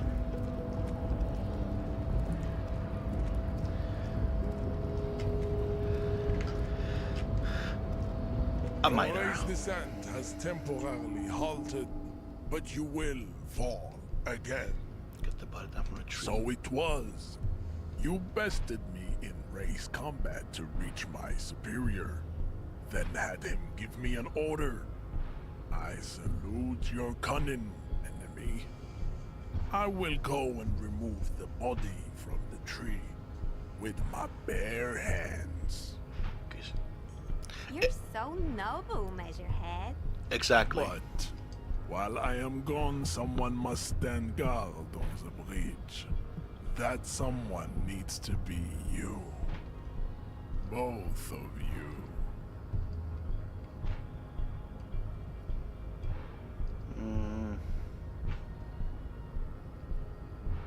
This is the uncomfortable result of not taking it on ourselves. I can live with a compromise. Listen to your little friend. He is wise in his childlike way. His mysterious race may yet prove fierce competition to my heroic haplogroup. Okay then. Babe, see that they stay here the whole time. Oh, okay. That man is gigantic, by the way. Did he just walk through the railings? Did you see that? I don't know what I want to do with his face is. The woman's gaze follows Measurehead as he leaves. So, you guys are like cops or something? Apparently so. Cool. I like men with guns and power. I'm Katya, by the way. You hear that? That sound. He's breaking something. Yeah, Jean-Luc must be really tearing it up over there. I wish I could see it. I also wish I could see it. Look at you! RCM rent-a-cops! Guarding that bridge like Everott's lapdogs! Is this where it's at now? The RCM is for sale! And who are you? What is your business here? Why are your clothes 4 sizes too small for you?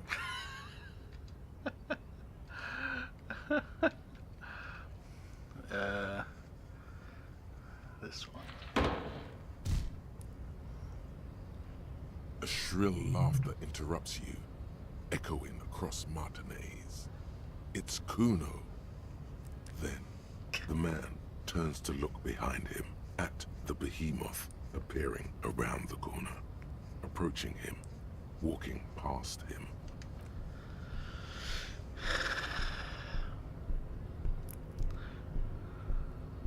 Again, he's just walking through the pipes. That's how amazing he is. The corpse has been removed from the tree. Stand down and congratulate yourself. You have sided with Ray's victory today. And what you had to do was to become a Union man for all to see. He just blends like the cop from Terminator. T-1000. Exactly. Can you actually... Oh, you can use WA. Okay. But yeah, you do actually click with the mouse.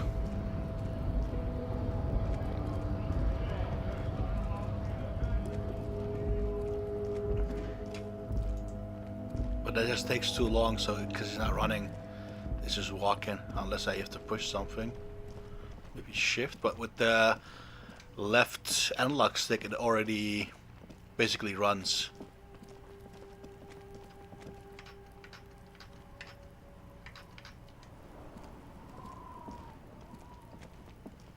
This trash container is locked. The sliding lid has a padlock that says, "Whirling in rags." This kid's funny as hell. You missed a good show before. A kid came by and completely fucked the tree to pieces. He fucked the tree up! Fucked it good! It was porno! Okay, maybe use clicking down when you are stuck. It's like auto path when... Yeah, yeah, exactly. By the way, kipped is a racial slur. But what don't you mean? Desert kipped. Stop using it, belongs in the past.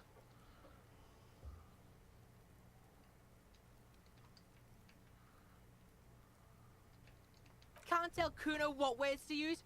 Fucking kipped. This was kind of joy. Also have a place in the future after all. Yeah, kipped a cool word. Cool men say kipped. Kuno's dad says it all the time. They say kipped on the radio. Cops say kipped. Even kids say kipped. Kuno's cool. Kuno's a kipped. Kipped, Kuno! Now lay that shit at Kuno. You got your fuck bag down from the tree. Fuck more do you want? I found your shack. You found Kuno's secret door to Kuno's secret shack. It was closed for 5,000 years. How the fuck did you get in? My face shifted through the roofing material. Shit. Get the fuck out of here. You can't do that. You can't do that, Kuno. He's trying to fuck at you again. Pigs can't displace. Can't do that teleport shit. He says to himself, then turns to you. How did you like it in there, pig old boy? Kuno's got a lot of cool shit there, right? Let's do the pig head. Oh, that? Kuno decapitates pigs. That's just a Kuno demo tape.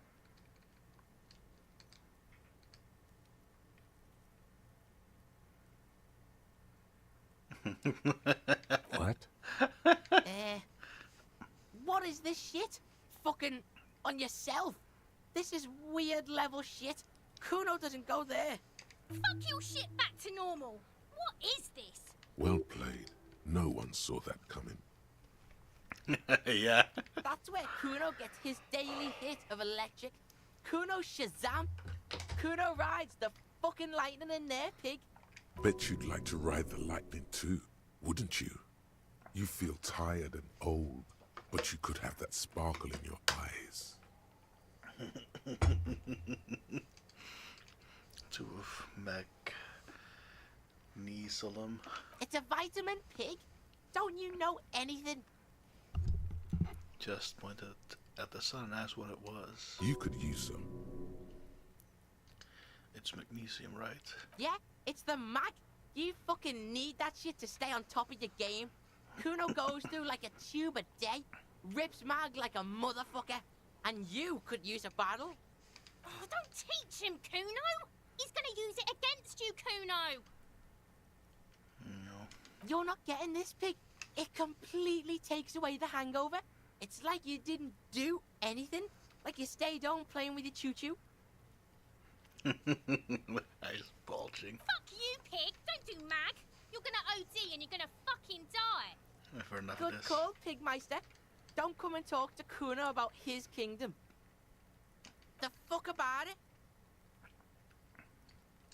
Oh, the rest of us. Kuno doesn't give a shit about the armor. Kuno's fuck gimp's got one big thing wrong with him. He's a fucking mutant. Look at him. Fucking growth hormone shit. He's a giant. The armor's too big for any man. Kuno doesn't give a shit about that freak armor. Kuno threw that shit away. What do you mean you threw it away? Kuno tried to get the helmet on. It was too big. A kickoff on the imaginary. Kuno kicked that shit in the sea, rugby style. That shit means nothing to Kuno.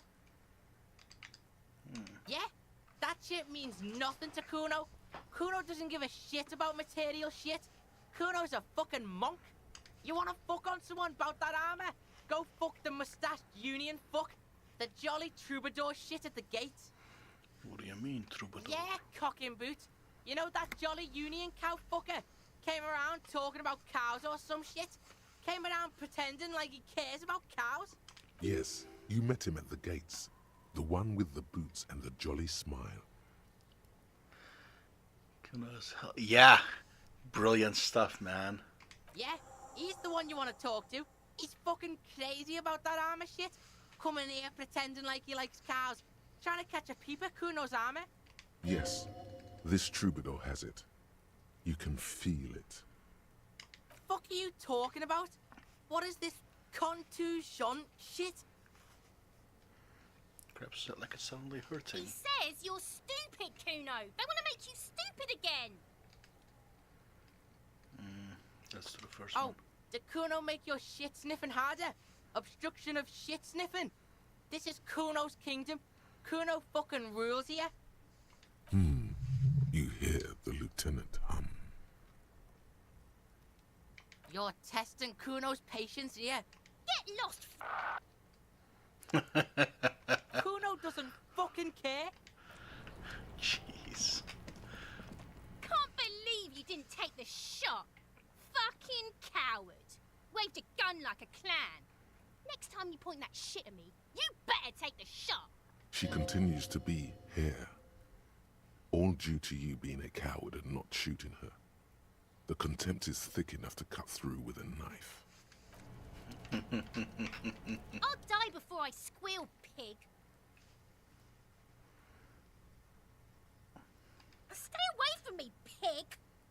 gonna see what happens when you corner me.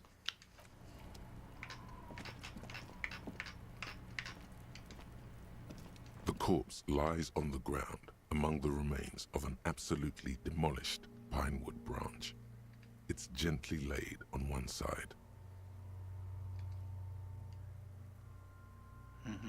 Mr. Measurehead has done a good job. Nothing is too broken or compromised. The victim is ready for a field autopsy. A field? Yes. 1. Investigation of the scene. 2. Initial examination of the victim. 3. Field autopsy. 4. Transportation of the body to the morgue. We are on number 3. The fuck are they on about? Cop's gonna cut his shit up. Gotta shut up.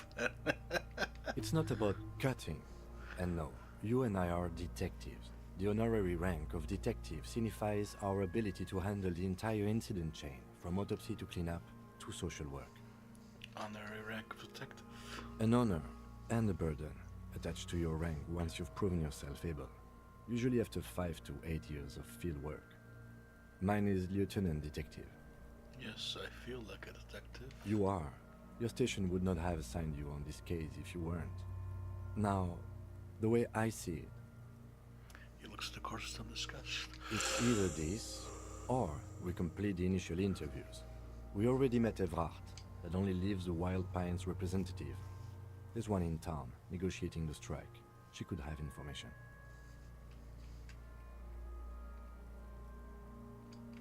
Well, let's do this. The lieutenant adjusts his glasses and takes a deep breath. Tell me something, that man. Shoot, Looney Rooney. Come back later, Corporal. Amuse yourself with my frank manners and my memento mori features. If possible, also, see me in your dream. First, what exactly is a field autopsy? Come on, officer. You know what a field autopsy is. You've done 100 of them. Actually, I've forgotten what I field. Do you have another pair of gloves? Unfortunately, no. Oh, yeah. They are better than nothing. Tell you what, I perform the anatomical side of things while you will take notes. Okay, where should I take these notes? In your paperwork, officer, just fill out the field autopsy form. You're not gonna believe I think I lost my paperwork. Now they only have one paperwork too. Officer, what haven't you lost? I don't know. Or look at. I have some disco trousers. Yes, barely. And size. I can give you my paperwork. There's an autopsy form there. Several, actually, but only if it helps move things along. Let's work off yours now. Right. The autopsy form is near the end. Yes, you know, and his pen. You find a moment as the lieutenant inspects the dead man's fingernails. Just a few glances.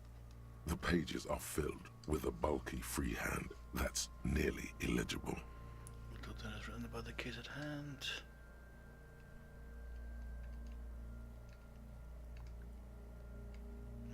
No. You're probably imagining it. The notes are very hard to decipher at a glance, so don't draw any conclusions from this. But it's not a glowing review, sorry to say. The 41st, as you're referred to, comes across as somewhat less than competent. It's not explicitly stated that the lieutenant doesn't trust you. There's just nothing positive in there. That's not good. Trust among officers is extremely important. If you don't improve your rapport, there could be consequences down the line. The case at hand. It's very hard to draw conclusions. All you can make out is that he is in a hurry to solve the case. The tempo of the handwriting says as much, and that there are a lot of notes in there. Most of them are made prior to arriving at the scene, in preparation. Oh, so here it is. What? Open a notebook at the field autopsy. The dead man stares in silence as you crack open the ledger. The bright red paper is covered in boxes and lists. describing the condition of his skin and organs in 3 parts. Above those, an 11-field info form needs filling out first. It begins with,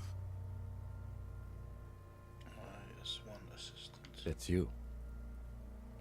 Right, Harry Dubois. the corpse is indifferent to your scribblings, just lies there.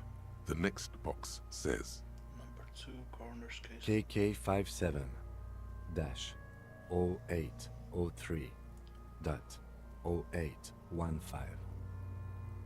Write it down. Next. Name. NA. Next. NA. Roughly 50. Try 40. The damage is so extensive, it's better to err on the young side.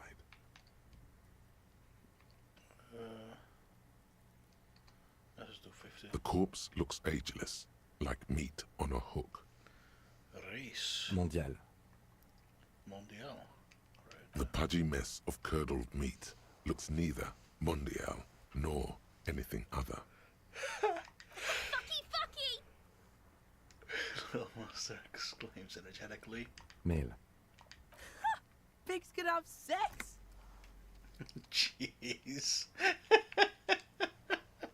Man, these two are a comedy duo, man. Nor does he look male, with his pregnant belly and indistinguishable face. Date of death. We're still going with March 4th, 51. What else? 9. Body identified by is non-applicable. 10. Case number is the same as the coroner's case. KK 57 0503 0815 listens motionless, with the cargo belt still around his neck. Only 1 box remains. Evidence of treatment. None. At least not after the initial examination.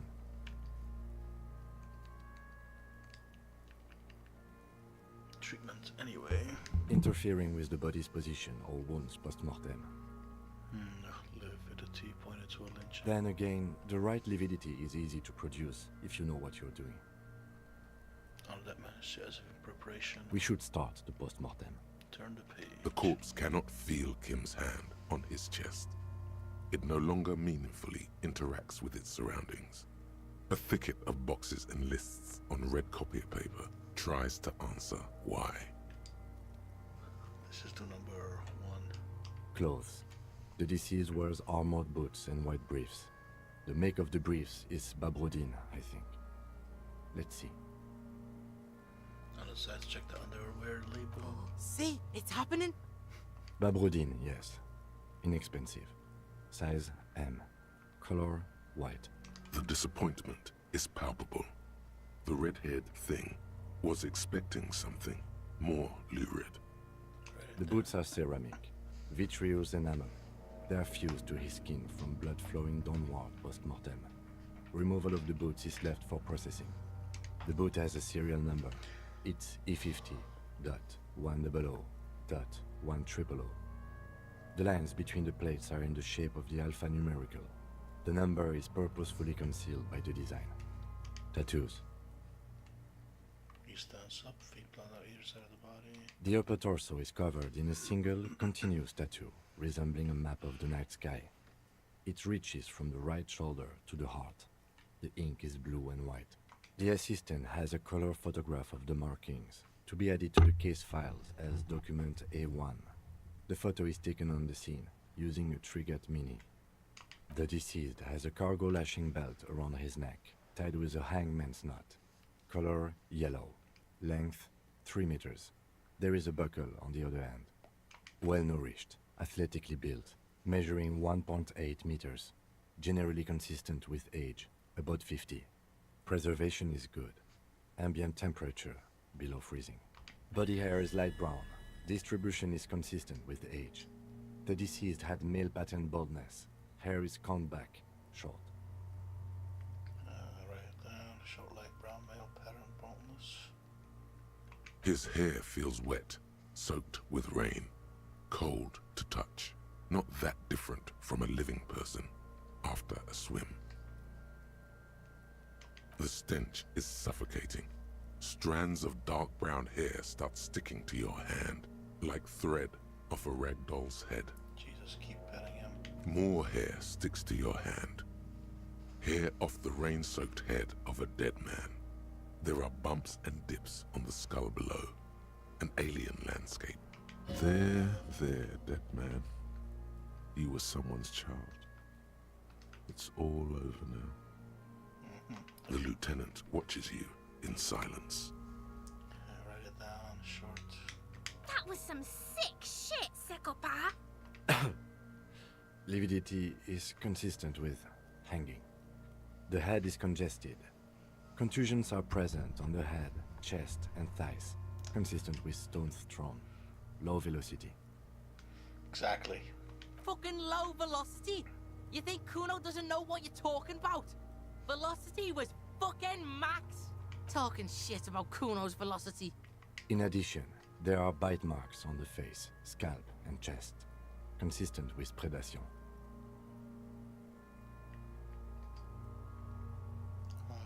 Ligature mark.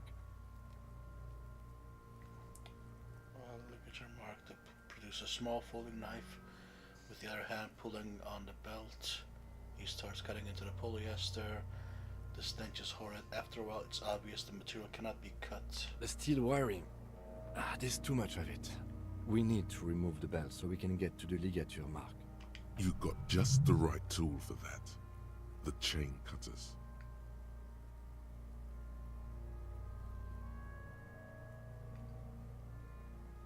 Always good to think ahead. Now,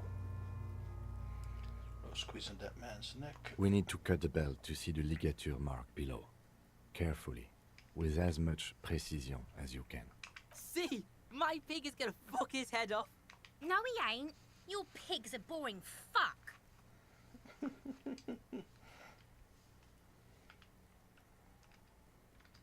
Not your pig. You are? You're Kuno's pig? Look for a good spot to cut. The belt is equally tight around the whole circumference of his neck, swelling over the edges like white bread rising from the east. I messed up. Please. You jam the cutters right under the knot. That seems like a smart idea. Yeah, somewhere there. Already they're buried deep in the man's flesh. Then you rotate them to get a better hold. Then... Enough cuts. Yeah, fuck him. Fuck that buggery. Corpse fucking time. Told you my pig was hardcore. I should have a go first. I think I have a strategy.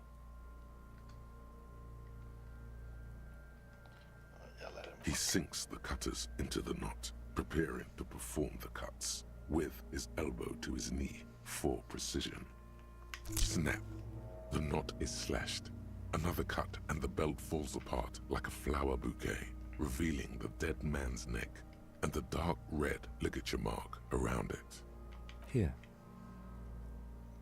He hands you the chain cutter's back and then kneels closer to the body, running his fingers along the dark red groove until he comes to a gap. The rope rises to a point, leaving a gap in the ligature mark. The suspension point is in the back of the neck, on the nape. Hemorrhaging is observed on the skin, above and below the ligature mark. The mark is well pronounced, consistent with a drop from 1 or 1.5 meters. Chest is intact. Definitely normal dark. contour. Abdomen is protuberant. Pelvis intact. Genitalia. He pulls down the man's underpants. No! Let's get up and see! I fucking knew it. This is clearly what they've been waiting for, ever since the autopsy began. The lieutenant is trying to make it as boring as possible. Genitalia is male and unremarkable. No evidence of injury. Dude, what the hell, man? Ah yes, your hunch before. We can have a semen analysis requested from processing, if that's what you meant. Yes, processing science. Just write down that we request an analysis. The corpse with his pants down does not have an opinion on the subject. All he has is genitals and a deathly odor. Dude, go to inspect the genitals. The dead man's penis is average-sized, congested from the downward collection of blood. The testicles are uneven in length, hanging underneath. The genitalia is greenish. Marbling is present around the crotch. Man, the description of that, the way this guy says it, man, it's so funny. Back is symmetrical and intact. Upper and lower extremities are intact, but asymmetrical. There are combat injuries on the right hand, thigh, and hip. In addition, I see smaller, residual scars, too numerous to count, covering about 30% of his skin. From wounds sustained over 2, maybe more decades, dispersal and accumulation indicates long and active combat duty. Way more than a law officials. Mm-hmm. We have a real museum here. Of battles, wars. Last item. Hands. He takes the man's right hand, inspects it, then moves on to the other hand.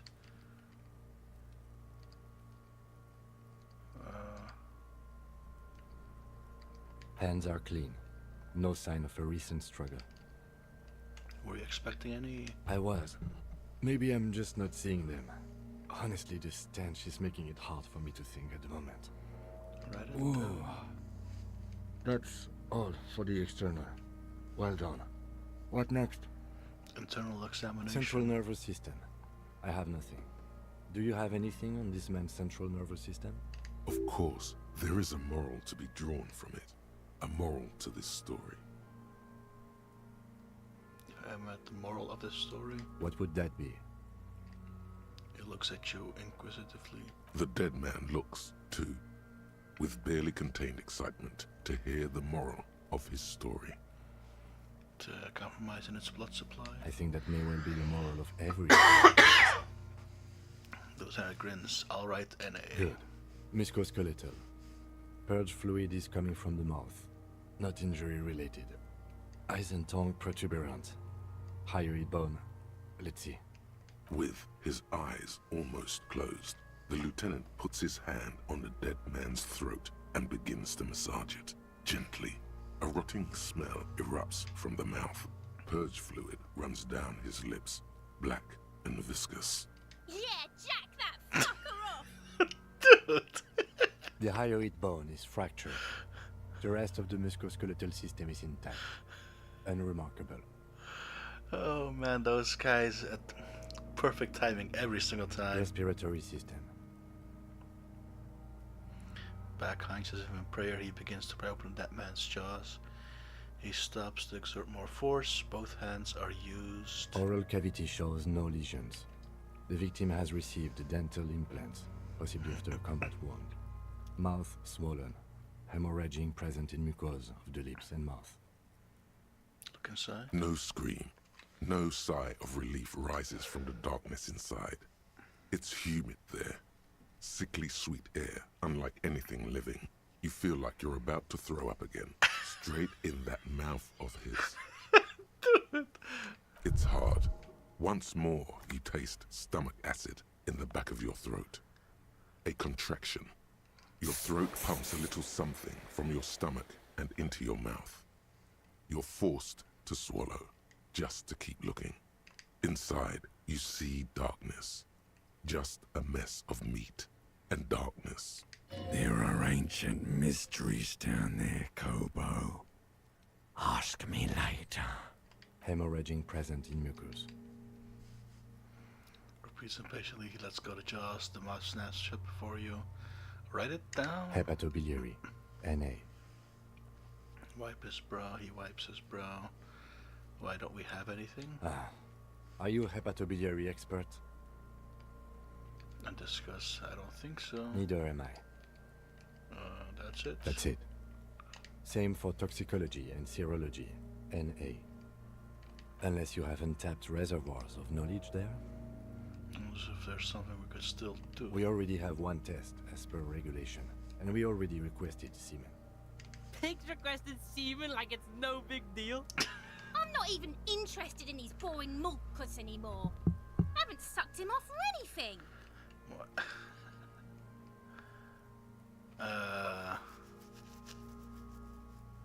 At a request, then, we'll know if drugs or poisons remain in his blood. At this stage, I doubt processing will find anything, even if he was brimming with it. Right, and that's called... Cardiovascular. The body exhibits heavy lividity. Blood has gathered in the hands, feet, and neck. Hypostasis is visually consistent with the hanging. Write it down. Gastrointestinal. He breathes a sigh of approaching relief. This is the last field on the list. He looks around to the ground. The pool of feces there. This will do. Digested semi-solid food in stomach. Voila.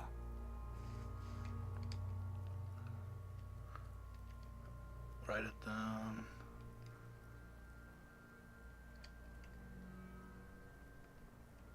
What's next on the list? Description of injuries, summary. Let's see. We have bite marks, contusions on the head and chest, and a ligature mark encircling the neck. You'll need 3 fields. Leave a 4th one too. What's the 4th? Nothing. Just in case. Oh, so we inflicted them?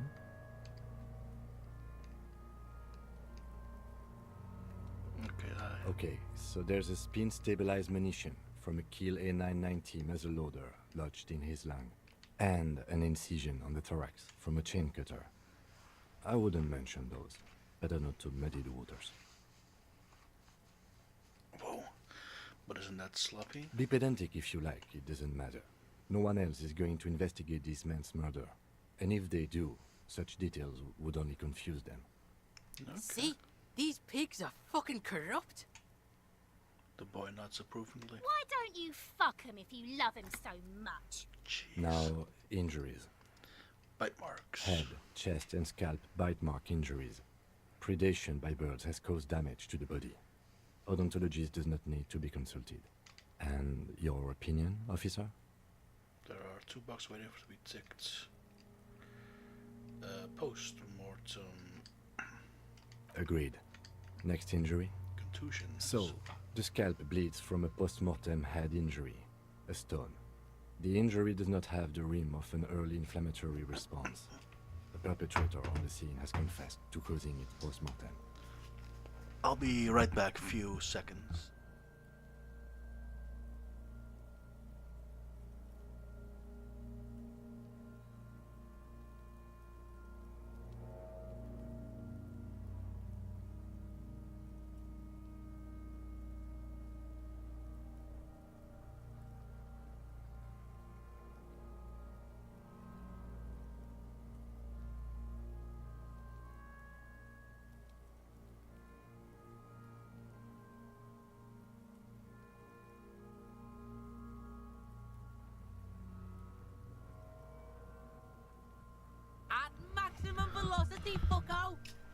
Sorry about that.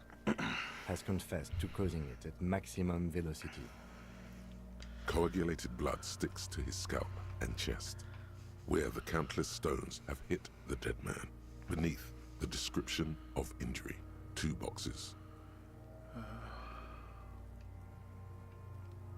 Non-fatal post-mortem. Right. Next.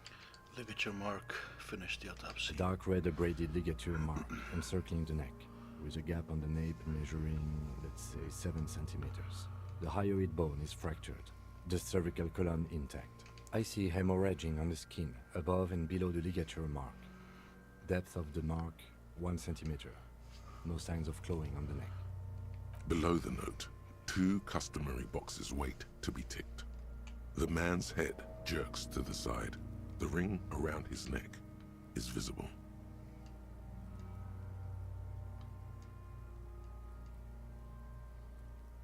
No signs of clawing on the neck.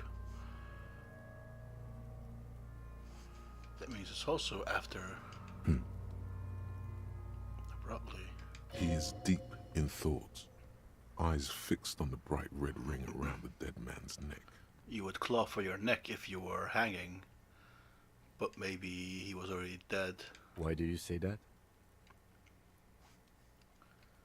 I think it was injured that killed him. Okay. Why don't you think it was fatal? It was something that he was doing.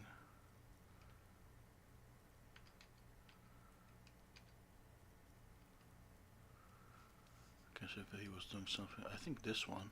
Honestly, I'm not sure there weren't marks on his wrist. That part got blurry for me. The stench. But you are right, I was ready to call this. Now I think we should leave it empty, at least for the time being. Let's wrap this up. I pronounce this field autopsy over. How did it go? It was an irregular field autopsy. We did not establish cause of death, which is supposed to be the goal of an autopsy. But personally, I do not see this as a parameter for success. We requested a test to be run on the genitals. That was the règle. The results should arrive in a couple of weeks if we are lucky. I will not hold my breath. We were thorough with the list of injuries too. We described them all in detail. What is there to say? Given the circumstances, it was a professional field autopsy. Oh yeah, well done, Master Detective. Maybe a drink is in order? Perhaps a drink is in order? Now, you see, that worries me. You will die if you drink. You know that, don't you? You are proving a useful detective. The organization would miss you. Please get yourself together. The lieutenant from Precinct 57 thinks. What now? Now? Now we put him in a body bag and I drive him to Forborg for processing. The lieutenant looks at the dead man one more time, then at his notebook, then at the corpse again. He's thinking, did I miss something? I'm sure we didn't get everything. There's always something. Oh, let's do...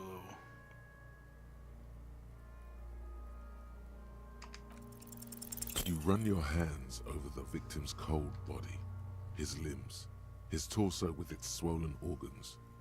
Maybe you should be more thorough. Look in his pants again. The genitals in his breeches continue to be unnoteworthy. You see the penis of a dead man. If you've seen it once, you've already got the picture. Can't get enough of that dick. Do you think we missed something? You can't shake the feeling that there are more secrets concealed in the flesh before you. Let's see. That there's more to this. Okay, well, we are in livor mortis here. He is disintegrating. We need to refrigerate the body if we want to conduct another examination. Just one and more we look. need to do it fast. Reach for the body.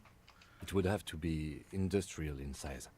Let's start by asking Gart at the Whirling in Rags and the Fritz store down at the gates. If they don't know, but only if all else fails. Fuck are you looking at, being old man? You want a piece of the Kuno? Wanna get fucked? Only if all else fails. Or remember the buttons on that intercom over there, on the side of the building next to the whirling? One was for Revachol Ice City. Perhaps it's a clue. Look at the body first. Hurry. This is one task we cannot sideline. With every hour, whatever we are looking for will become harder to find.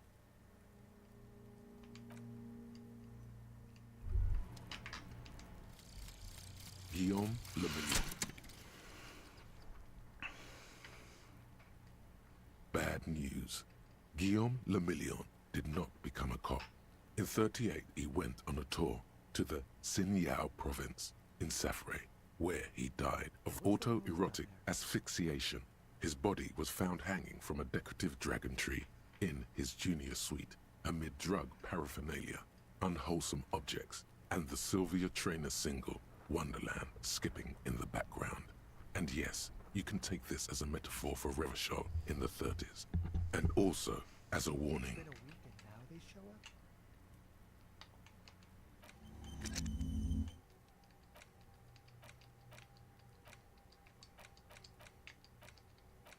Ooh.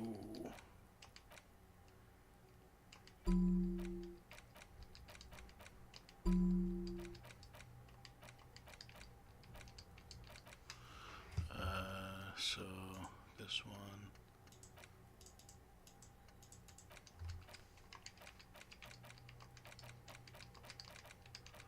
But I can't click anything. Oh, internalize, that's what it was. So we have 1, 2. Oh, that's 1.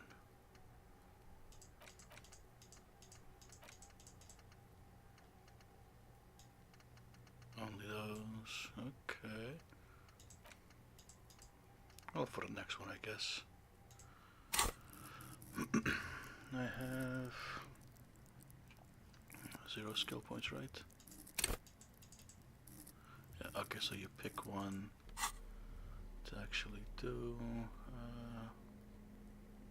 To pin, postcard, item, interact, book, map.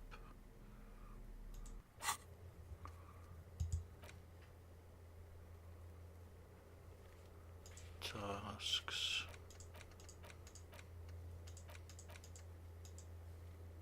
A pry bar. Oh, we tried to, but we couldn't actually get it.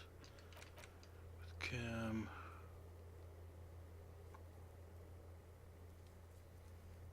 After 10 o'clock, okay. Fridge victim's body.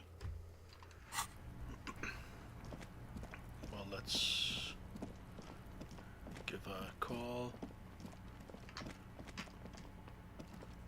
An old call box with a matrix of push buttons lists all the companies in the East Delta Commerce Center. Silence. No one answers the doorbell. Silence. No one answers the doorbell. Okay. Let's see if there's any ice.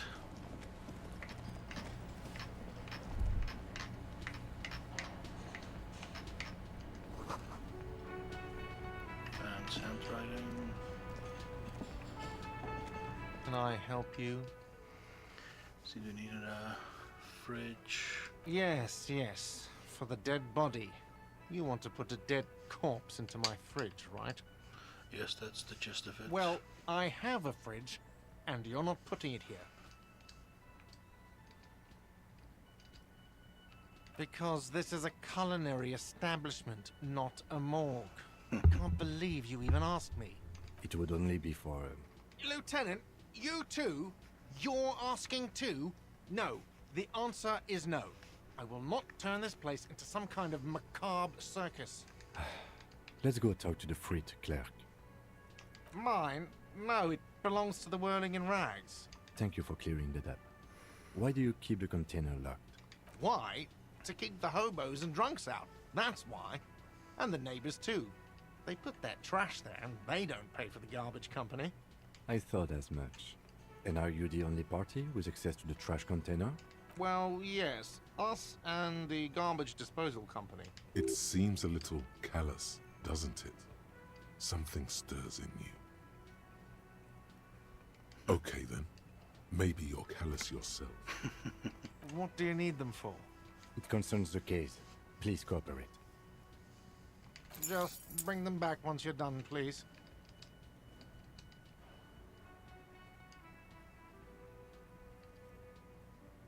Absolutely out of the question. Absolutely in the question. First we find a sad banger. Then we sing this place to shit. I see something here at Whirling. I need to talk What about. thing? Okay, it's first one. Yes, not the whole damn union, thank God. Just the nastiest and loudest faction. Tosses his head at this thing. They come here in the evenings. Dumb, unruly types. Think they're big shit. But they're good customers. They place big orders and always pay on time. We should find out who this Lord faction is, occupying the booth. Loudness means talkative, and we need info. We don't. We have to wait. They'll show up sooner or later. Men get hungry, even men on strike. You glance at the clock on the wall behind the manager. Huh. Good question. They're probably getting drunk or protesting something somewhere. Or laying low after the, lynching. They probably fucking killed that guy or something, and that's why. I have a feeling we'll make their acquaintance sooner or later. What? By the way, you should come back to this thing-based questionnaire if you see anything interesting in the Whirling later. Another thing. Great. Yes? Never mind. Wow, you work hard. I do. Oh, yes. You hustle. You're a provider. It's tough out there, but you keep it real and provide. I guess I do, yeah. Oh, yeah. Like a horse. A workhorse. For hard work. What hard work do I do exactly? Look at yourself. You're a human pedometer. You must have walked 200,000 steps down cracked asphalt, mosaic, sand, and linoleum after you re-emerged. That is the sign of a hustler who never gives up. The world is harsh and people are evil. You didn't make it that way, and you won't let it break you. You ride. That's just what it's like. Life and death. But you got gills on your side, baby. Got those black papers with the faces of the innocents on them. You bring in the Franco-Negros and the Solas. It ain't easy, but you do it. Day in and day out. You didn't make the rules, but you won't lose. You're a cop, and a sprinter, and a money printer. And I got that giant novelty. Wasn't easy getting that giant novelty check from Everard. Took some ingenuity to get into the harbor, but you got in, and you took that bribe as hard as any cop's taken it.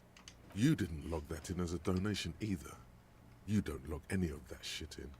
You're a straight rider. Sure. And has it been easy? Is life easy? Have you not gone into cardiac arrest? Are you not about to have an anxiety attack or shoot yourself in the mouth? But you still hustle 24/7, ride or die. Now, ask yourself, are you rich? Yes. Get out of here. You're a pauper. You work harder than anyone. Almost rode yourself to the grave, and you're still practically a hobo. Why is that? Crap costs with the immigrant, the cops have prices, the system is broken. Boo-hoo. The system is broken. The establishment is keeping me down. That's not the fuck yeah attitude you're used to. What is this? Why are you so poor? I'm an idiot. The Guardsman has set himself up one of those self-replicating money structures. You should learn from it. Don't play the victim. Think hustler. Think with your head. Well, look, the immigrants are cool. The immigrants play cool music. Everyone likes them, especially the women. Don't hate on the immigrants. They've got nothing to do with you living under a boat. That's right, 100%. Fucking G-Man's got his jam-covered sticky fingers in your pocket, stealing from you every time you buy, sell, walk, talk, fart, so much as sneeze. Really, every time I sneeze? Every time you wipe your ass. They got their direct and their indirect modes of taxation. Sales tax, excise duty, extraction tax, alimony. One tax that doesn't even have a name. Plus there's the stuff people in other countries pay for. That makes them ask for more money from you. Here. Total tax duties add up to 98% of all your money.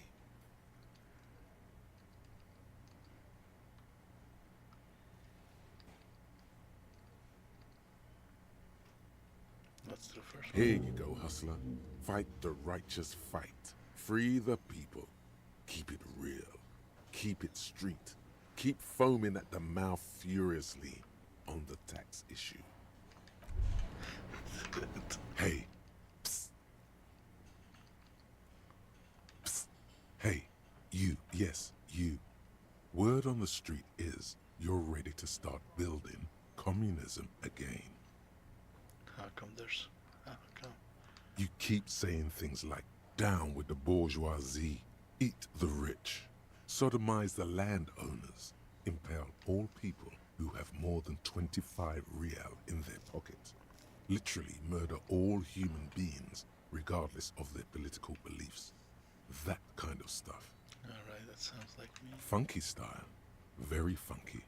So tell me, do you have any questions before we fire up the big communism builder? Or do we get right down to it? Oh yeah. Get the firing squads and the animal wagons ready. Too late to back out now. You can't make an omelette without breaking a few million eggs. Okay.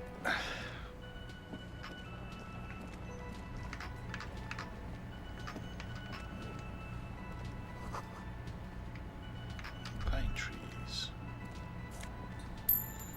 Money.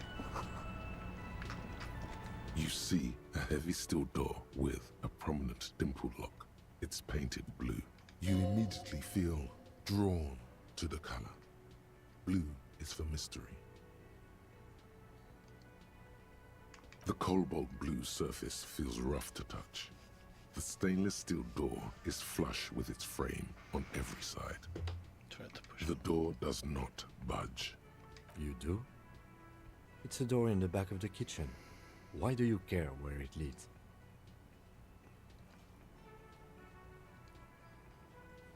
Eccentric. But okay, I suppose we could look into it. As a side investigation. He's not bothered by your eccentricity. He seems genuinely intrigued himself. Gart is the person to ask about this. The cafeteria manager. Jeez. Can I help you? We should think about calling it a day, maybe. The nights are still miserably cold this time of year. You should take care of that, then. Let's talk to him anyway. An officer of the RCM shouldn't be sleeping in the street. We'll figure something out. Though he finds this situation frustrating, he is doing his best to not make you feel any worse than you already do. Can I help you? Yes. Have you got it?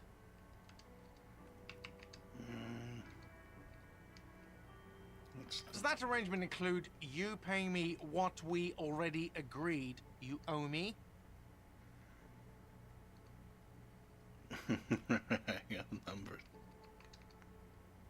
4. I understand your predicament as the manager. However, He just his glasses. I feel I must remind you that we are here to conduct an important investigation that also affects your business. Forgive me for saying this, but your colleague seems more committed to drinking, and I mean no offense. It's really nothing personal. I just have to protect the interests of this establishment. Well, then I still have my key, you know. Good luck trying to use it. I'll install it in the back of the counter. All the locks have an electronic component. They have to be unlocked down here with a master key before your guest key will open the lock. Number 1. Not until you bring me the money. Okay. I might have something in my motor carriage we can use when you're done here. I really didn't want to resort to this. The man is thinking. Oh, Lieutenant, we're done here.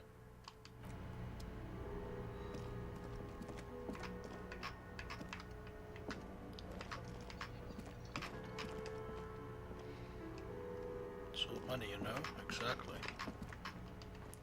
I think I'm gonna call it a night after just talking to the Freet, if it's still open.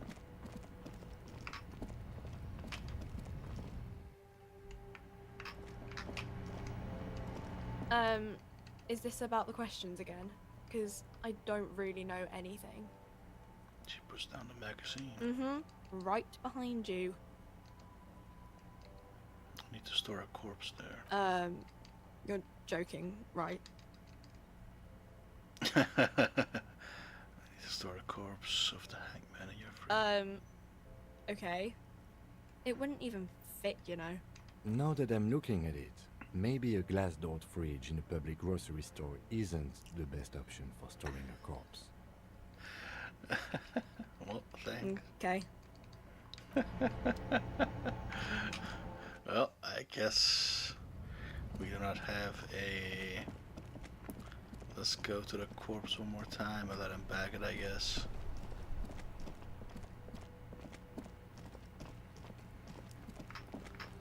Yes, Kuno's still here. Of course he is.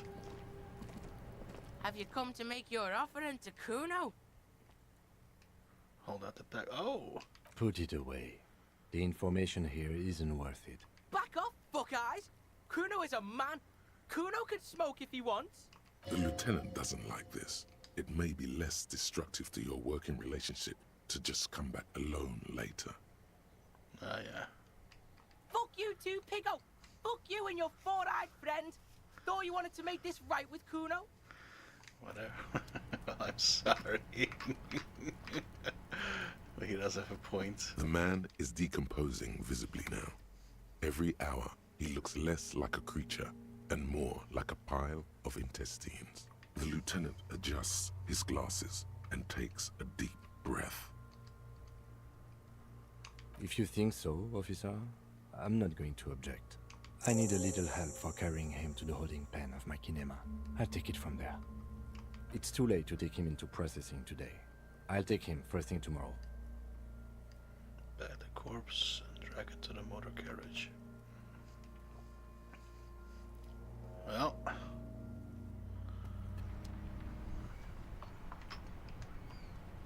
Yes? Inside, you see a set of steering levers, a radio microphone, a pull-out toolbox, and the soft glow of the fuel preheater gauge. I have something here we could sell. Look in the back, in the suspect transport enclosure. Transport enclosure? Regular people just call it the cage. The cage at the back of the motor carriage looks rather uncomfortable. 4 shiny hubcaps are stacked against the seat. Their silver edges sparkle in the dark. I confiscated these 4 a little while back. We can take them to the pawn shop down by the Martinez Canal.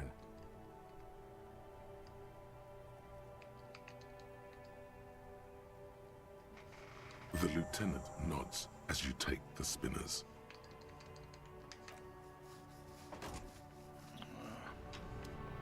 So, where's the...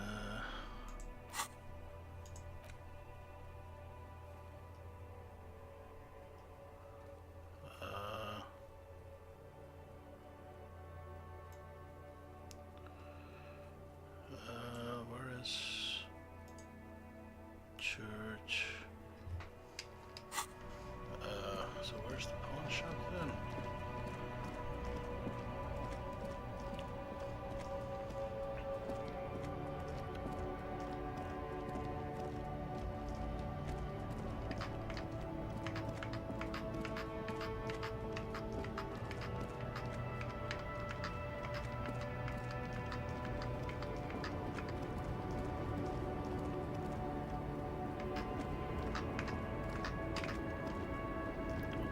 The woman still has her eyes fixed on the photograph in her hands. In the background, the radio plays.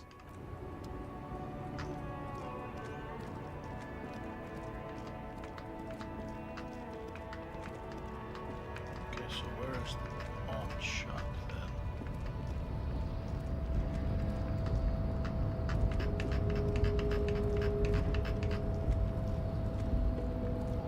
No. This would make no sense that it would be there.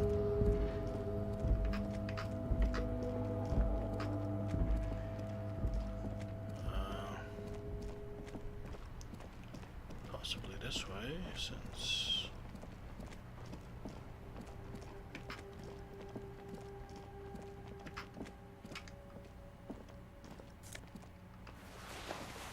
Oh, fingerless gloves.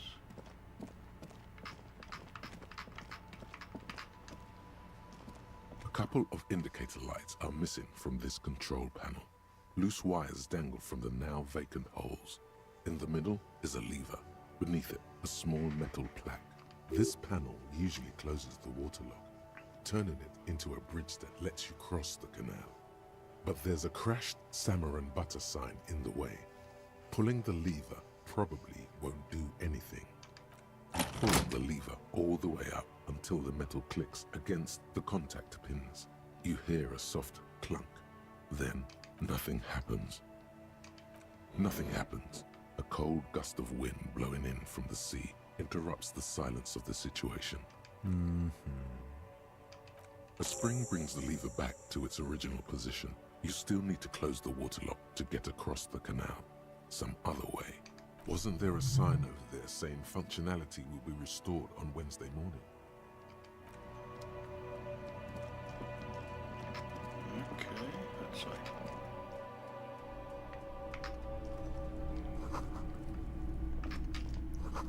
Oh, is this the pawn shop? Machine antique cash register.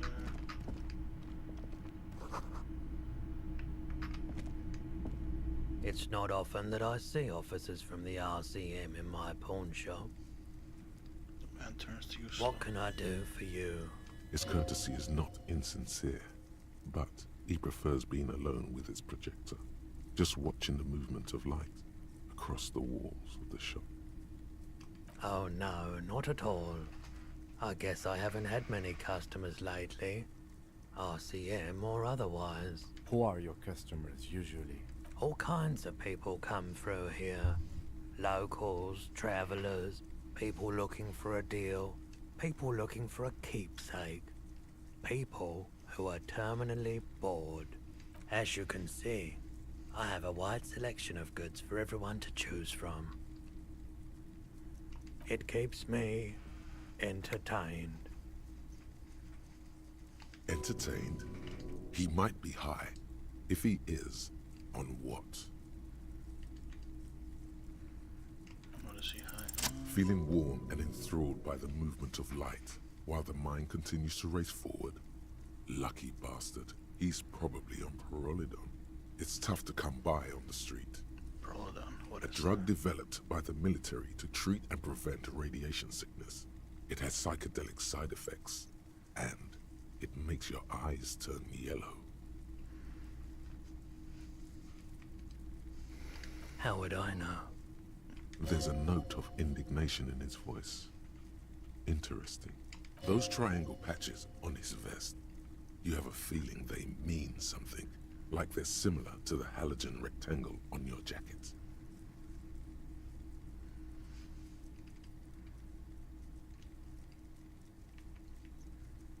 I was with the Emergency Relief Brigade. You know, after the People's Pile disaster.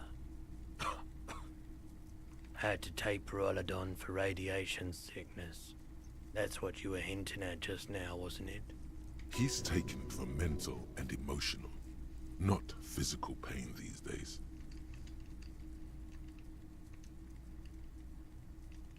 There's a reason why everyone's tried to forget any of it ever happened, and why no one has tried to repair or replace the pile.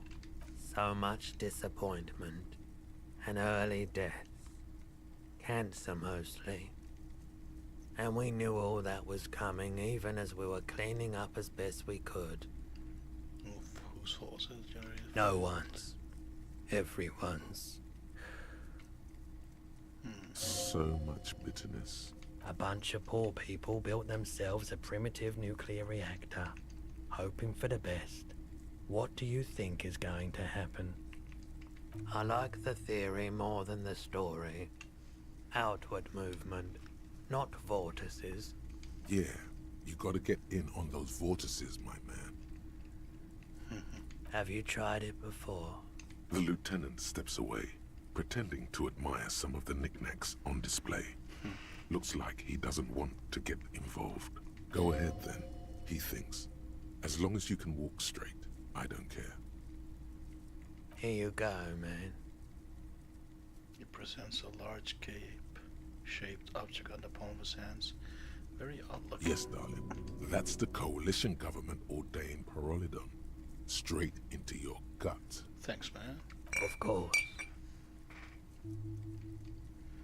There's something I'd like to sell. Yes, we'd like to sell these hubcaps. Hands him the spinners. Roy takes the hubcaps from the lieutenant and inspects them. The spinners appear iridescent in the dancing light of his pawn shop. Yes, these are very, very good. Did you defraud some foreign prince for them? Jump-a-mesque banger? No matter.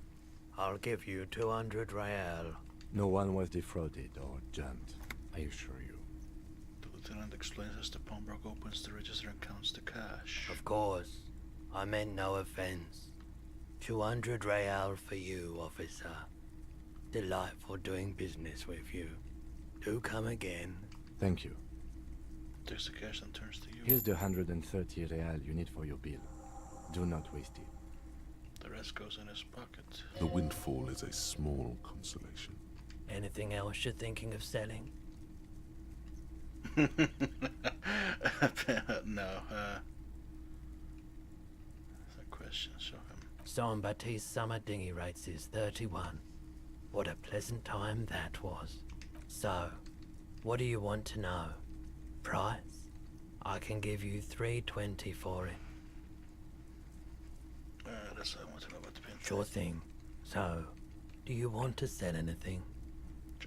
Anything else you're thinking of selling? No. Oh, no. I don't like those kinds of objects. No sale. I had a tattoo. A photic path, counter-radiance network, anti-magnetism. It's darkness. That's all I know. Sell me something lighter. I'm not purchasing any more clothing at the moment. I don't think so. Another time, perhaps. Oh. Someone else came here earlier today asking the same question. I promptly sold her the gun you pawned a couple days back. Oh. This is a pawn shop, and it did feel as if you've met before. Oh God. The lieutenant shifts from one foot to another, alert. But I sold you my gun. You were adamant about getting rid of it, officer. Said you were undeserving of a service weapon of the Revachol Citizens Militia. And I don't like keeping guns around the shop for long. Off the charts photon emissions. The unhealthy kind. He's not telling you the whole story. It seems he's trying to spare you. You weren't quiet yourself, officer. You were very distraught.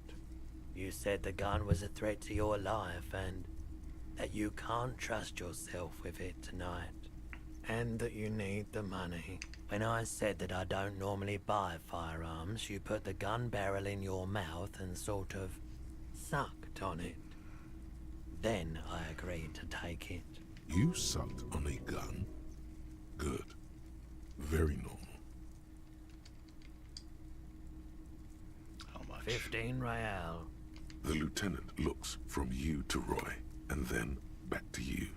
It's clear that he hopes this tableau might still turn out to be a bad dream.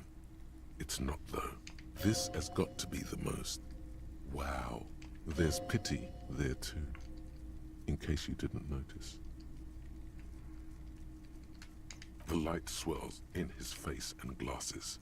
He doesn't know what to say either. She didn't seem like a policeman, although she kept referring to herself as a pig, which was odd. I found her interest in the gun a bit obsessive, but I was just happy to get rid of it, and of her. Truth be told, she was terrifying. Right, so let me get this right. You sold your sidearm, issued by the Citizens Militia, and now a civilian is running around the streets of Martinez with it? Miraculously. His face does not reveal what's happening inside.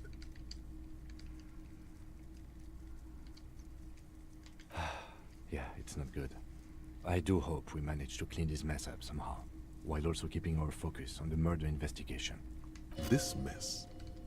He means your mess.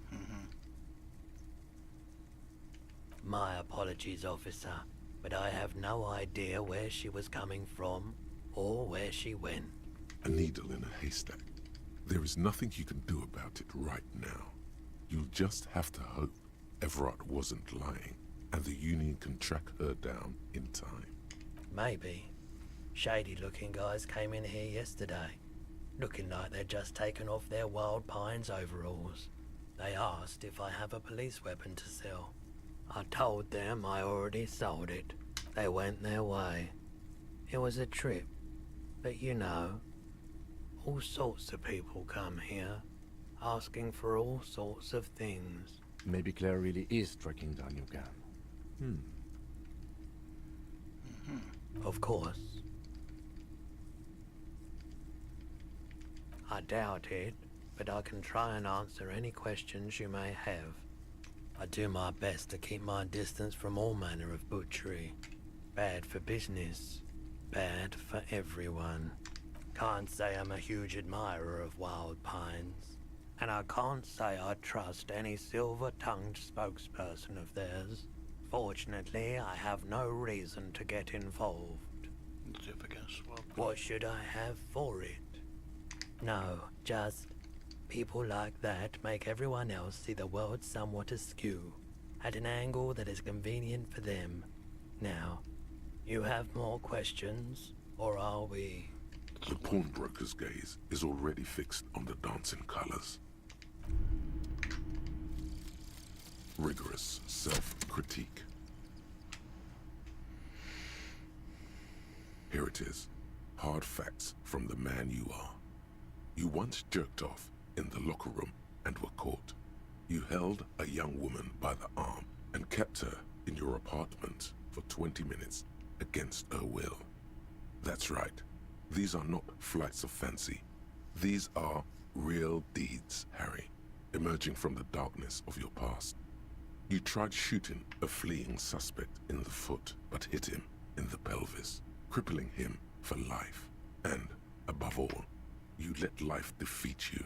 All the gifts your parents gave you, all the love and patience of your friends, you drowned in a neurotoxin. You let misery win, and it will keep on winning till you die, or overcome it. And red check for E +1, raise to 6.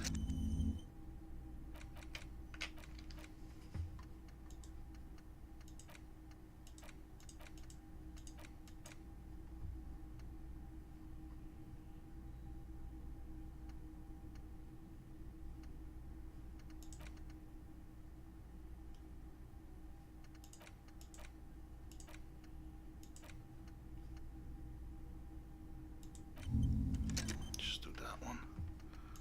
I can unlock this, confirm, and then let's do that one.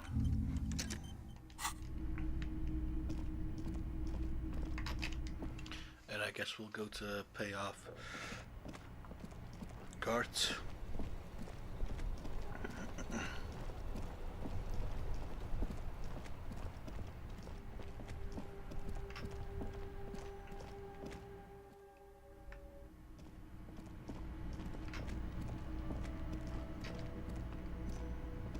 Can I help you? Yes, have you got it? Well?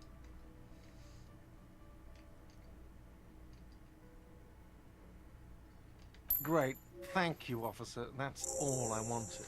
Payment for services rendered. If you continue to stay here, I just ask that you please pay your nightly bill in advance starting tomorrow. The electronic lock to your room has been disabled till 9 p.m. tomorrow. Please pay for each night in advance starting tomorrow. 20 real per night. I'll take a room here too. The officer's wallet. Of course. Always happy to have officers from the RCM as guests. Anything else I can do for you? Yes? I guess we'll just talk to the woman that lives here.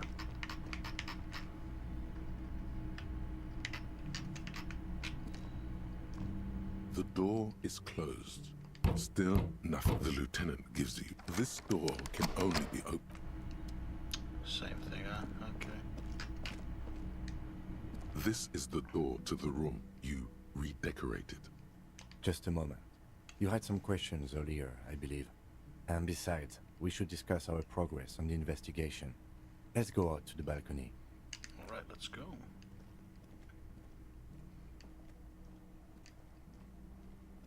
The air outside is brisk.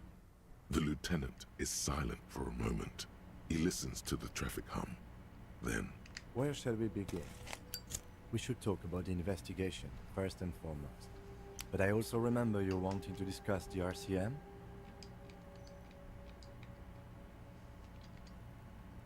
I have a cigarette every night when I go over my notes. It's something of a ritual. oh man, he looks so devastatingly cool with that cigarette.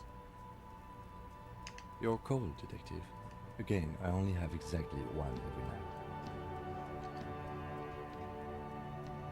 How did you get so cool? You mean this? This isn't cool. It's an unnecessary trial of will, and unhealthy. Keeping the habit within the parameters he's given himself takes a lot of focus. It would be easier to simply quit. Right then. Yes, it's been a long and eventful day. Well, we inspected the victim's body, so that's good.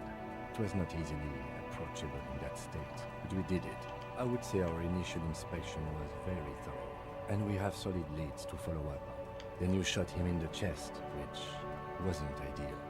But we did manage to get him down from the tree. So as they say, all's well that ends well. Being sober tends to help with precision. Anyway, we performed a field autopsy on the victim. We found some things we can really work with. I still feel like we missed something. But maybe the boys in processing will surprise us. We still have work to do at the crime scene. Now, as for interviews, my list of people to talk to here in Martinez, I mean.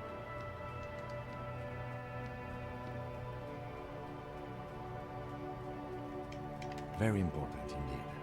Well, we conducted an interview with Everard Clare. He wasn't particularly forthcoming with useful information, however.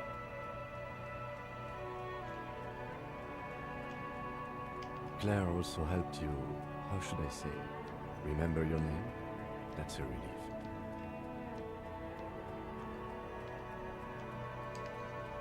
Moving on, we didn't talk to the Wild Pines Red. We really must do that tomorrow. Above all, though, today was exhausting. What's with all the running? You run a lot. Is that a standard Precinct 41 practice? I have a really good theory about why you're running so fast, son. Just you wait until we get up tomorrow.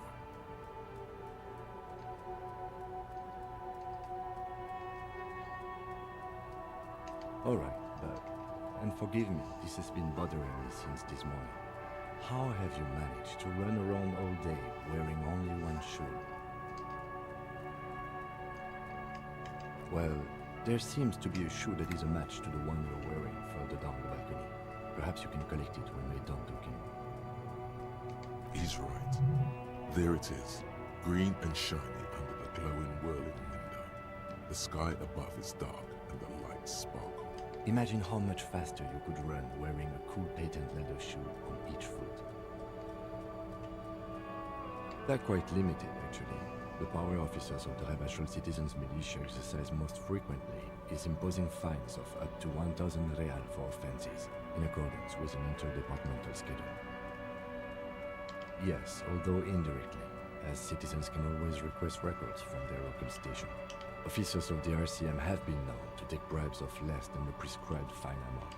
It undermines trust in the RCM. We can arrest people, of course, but rather than bringing someone in directly, it's preferable to serve a station closely. It prevents confusion and overcrowding. We are permitted to use whatever force we deem necessary, even lethal.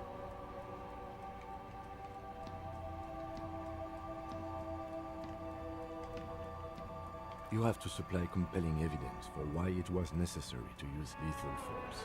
In these cases, your partner is usually your witness. Not a good position to be in, by the way. Internal Affairs handles these cases thoroughly, by cross-examining you for inconsistencies. It is hard to cover for anyone, which is for the best. Yes, the last time was 4 years ago. That's an improbability, perhaps even impossibility. Precinct 41 is known for higher than average rate of police violence. He's not judging you. He's respectfully acknowledging the difficulty of working in your precinct. We don't convict. We arrest and send them to coalition government courts in Courant and La Delta. The prosecution works off our testimonies and records, which is why it's paramount to keep them. The coalition government, and the moral intern more broadly. The RCM was formed by the coalition government to restore order in the international zone after the revolution. So we did. Now we attempt to maintain that order. No more, no less. Feels that's on a window below the chest. Or perhaps it is better to say we were allowed to form. It's a point of contention whether the citizens of Revachol or the coalition government founded the RCM. Silence. A great comment to such a conundrum. The Moralist International are the world's largest political organization. You know who they are. They have been running this place after the revolution failed. Okay. They're a union of center-left and center-right parties across the Real Belt. Our coalition government is just one of its many projects. They also run the ICP, EPIS, most intergovernmental organizations in the world. What do they believe in? They are Dolorians. They believe they continue the humanist project set forth by Her Innocence Dolores Day 4 centuries ago. Others say they are just technocrats. Interesting question. It's a blue forget-me-not. Their motto is love, compassion, self-discipline. I think you can gauge what they want you to think of them from that. Something kind and usual. Something almost self-explanatory. Something ominous. Something even a little feminine. But in a strict manner. A historic figure? The author of the modern age? You will have to look elsewhere for opinions. The subject of humanism is too abstract for me. For you, she is something painful. Though it's hard to say why. The moral intern are a fact. I try not to have opinions on facts until they change. And it doesn't look like that's about to happen. Do you?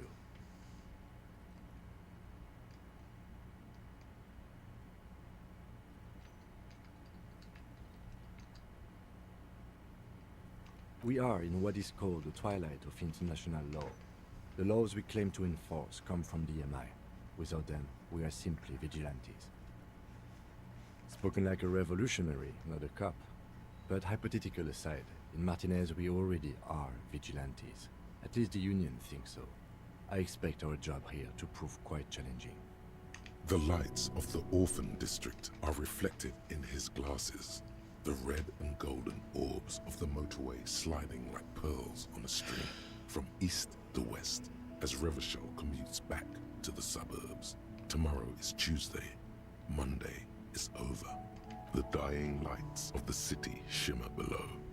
Slowly, like luminous clouds, they pass on his lenses. The lieutenant looks at his slim cigarette, contemplating the next drag. This soldier is the highlight of the day for me, he thinks. This little stick right here. They really don't like us here. And the mouth on that kid, Kuno. It's different inland, in Jamrock and the GRIH. It's our fault for leaving this place to the dogs, to the Union, to the company, not daring to come here more often. This place has fallen between the cracks, the jurisdictions of our two precincts. We run this city. West of the river is RCM land. The night sky. It's incredibly hard. Human beings are... But we are in control, and it's worth it. The organization works, our systems work. If they didn't, the city would disintegrate. Me too. But I wouldn't count on any drastic changes in our lifetimes. Yeah, it's getting very cold now. Let's go.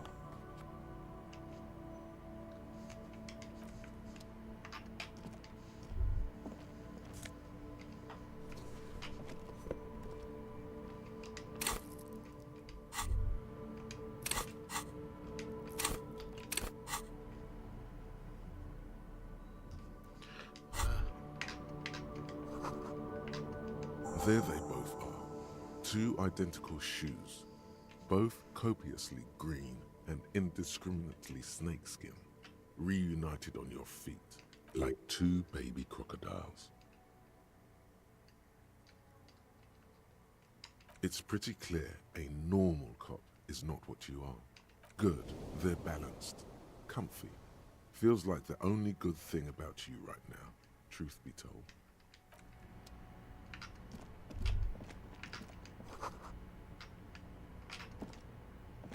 Makes you dizzy.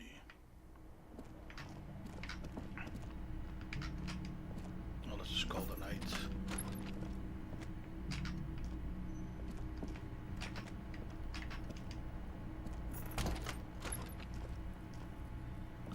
Bye. This fan has 2 chain pull switches, or has it been consigned there as punishment? Okay, let's just... The bed is cold and not particularly inviting, but it's yours. The sheets look awful. The option to go to sleep becomes available every night after 9 p.m. And we'll call it there. The sheets feel at once coarse and clammy against your skin. The bed sags beneath your weight as you stretch out and finally close your eyes. Yeah, good times. And then sleep doesn't come. Maybe it's the bed's fault. It's a little better. Colors, scenes, and half-formed phrases still litter your mind. Part of you is still trying to solve the case, isn't it? Something to do with, what was it that the lieutenant said? Union? And it's gone again. Your thoughts lost between the slowing brain waves. No more thoughts. Your breathing steadies. A great silence washes over you until your eyelids twitch in your sleep and images start forming.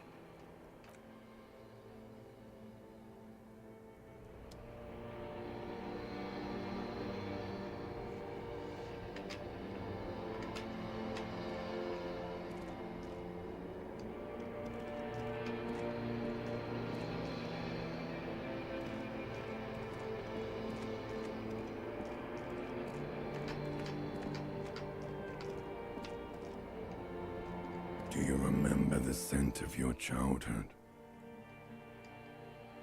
What it says on the can, Harry? Answer the question. Do you remember your wife's hand on your face? You know who I am. I'm the bad day. The one where you ask her, and then later in the streets, wandering. It's the worst day of all time, Harry dear. And it's coming. She will hear about it on the phone. Reality will turn into a grotesque nightmare. This will be the last thing you did to her. Tell me, do you remember the love of your life? That's right, funky baby. And you just stood there. One hand on the bottle and the other on your dick. Watching her go. Let it all be dragged away from you. Tell me, where are your friends? Human beings have friends, Harry boy. Where the hell are yours? No, it's gone. 3 times gone and never coming back. You failed. You failed me. You failed Elysium. Everything. The Pale and the Islas. On the surface. The outer magnetosphere. Burning, furious truth. 8,000 years of written history. You really dropped the ball, Harry. 4.6 billion people. And you failed every single one of them. You really fucked up. No, Harry. You were just talking to yourself. That's all you ever do. Even in your dreams. And the act is wearing thin. The spots of the disco ball fade around you. You'll be back in those cold snakeskins in no time. Sweating up the bed. Stinky boy. You're not coming back from shit. Thrashing around in that high conductivity state of yours. Bumping into things and acting like a clown. Who are you kidding? You're trying to what? I can't hear you. This is just a word dream now. Jumbled up garbage. The pictures are gone. The bed rises to meet you. A thin, sleep-like state. More glass than velvet, grinding in your head. So something is wrong. Sleep shouldn't be this bad, this dry, this unnourishing. There's something wrong with your thoughts. Some kind of new type of hangover. Oh yes, party boy, and it's worse than the one before. Just think of the shit you saw. Here it comes too, so soon already. A silent alarm goes off in your head like clockwork, barely let you sleep at all. Time to get those clothes on, Harry. Time to go to work in the shit factory.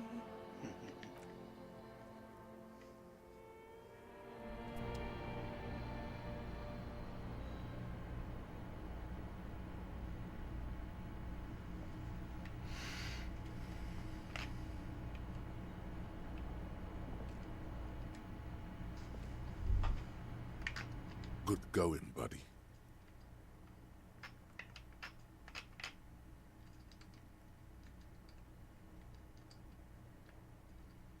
Really?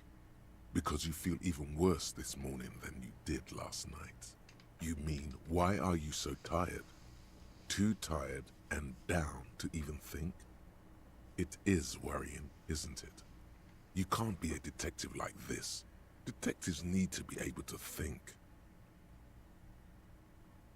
It's just that your heart has finally pumped all the speed out of your system, Buster. Time to get some more. Don't do that. Stay strong.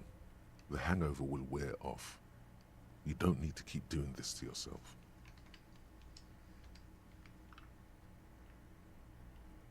Are you sure?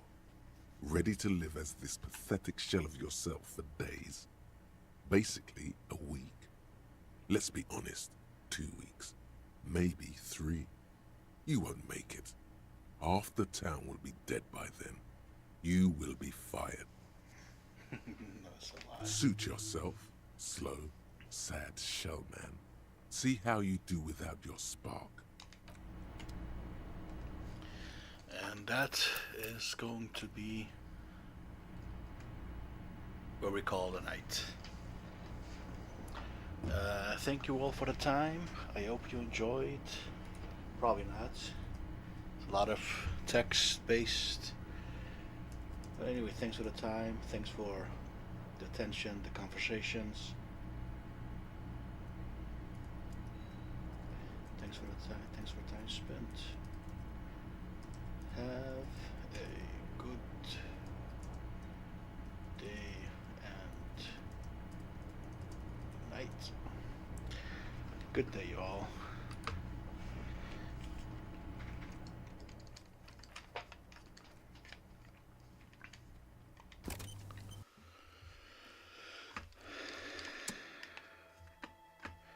Adios.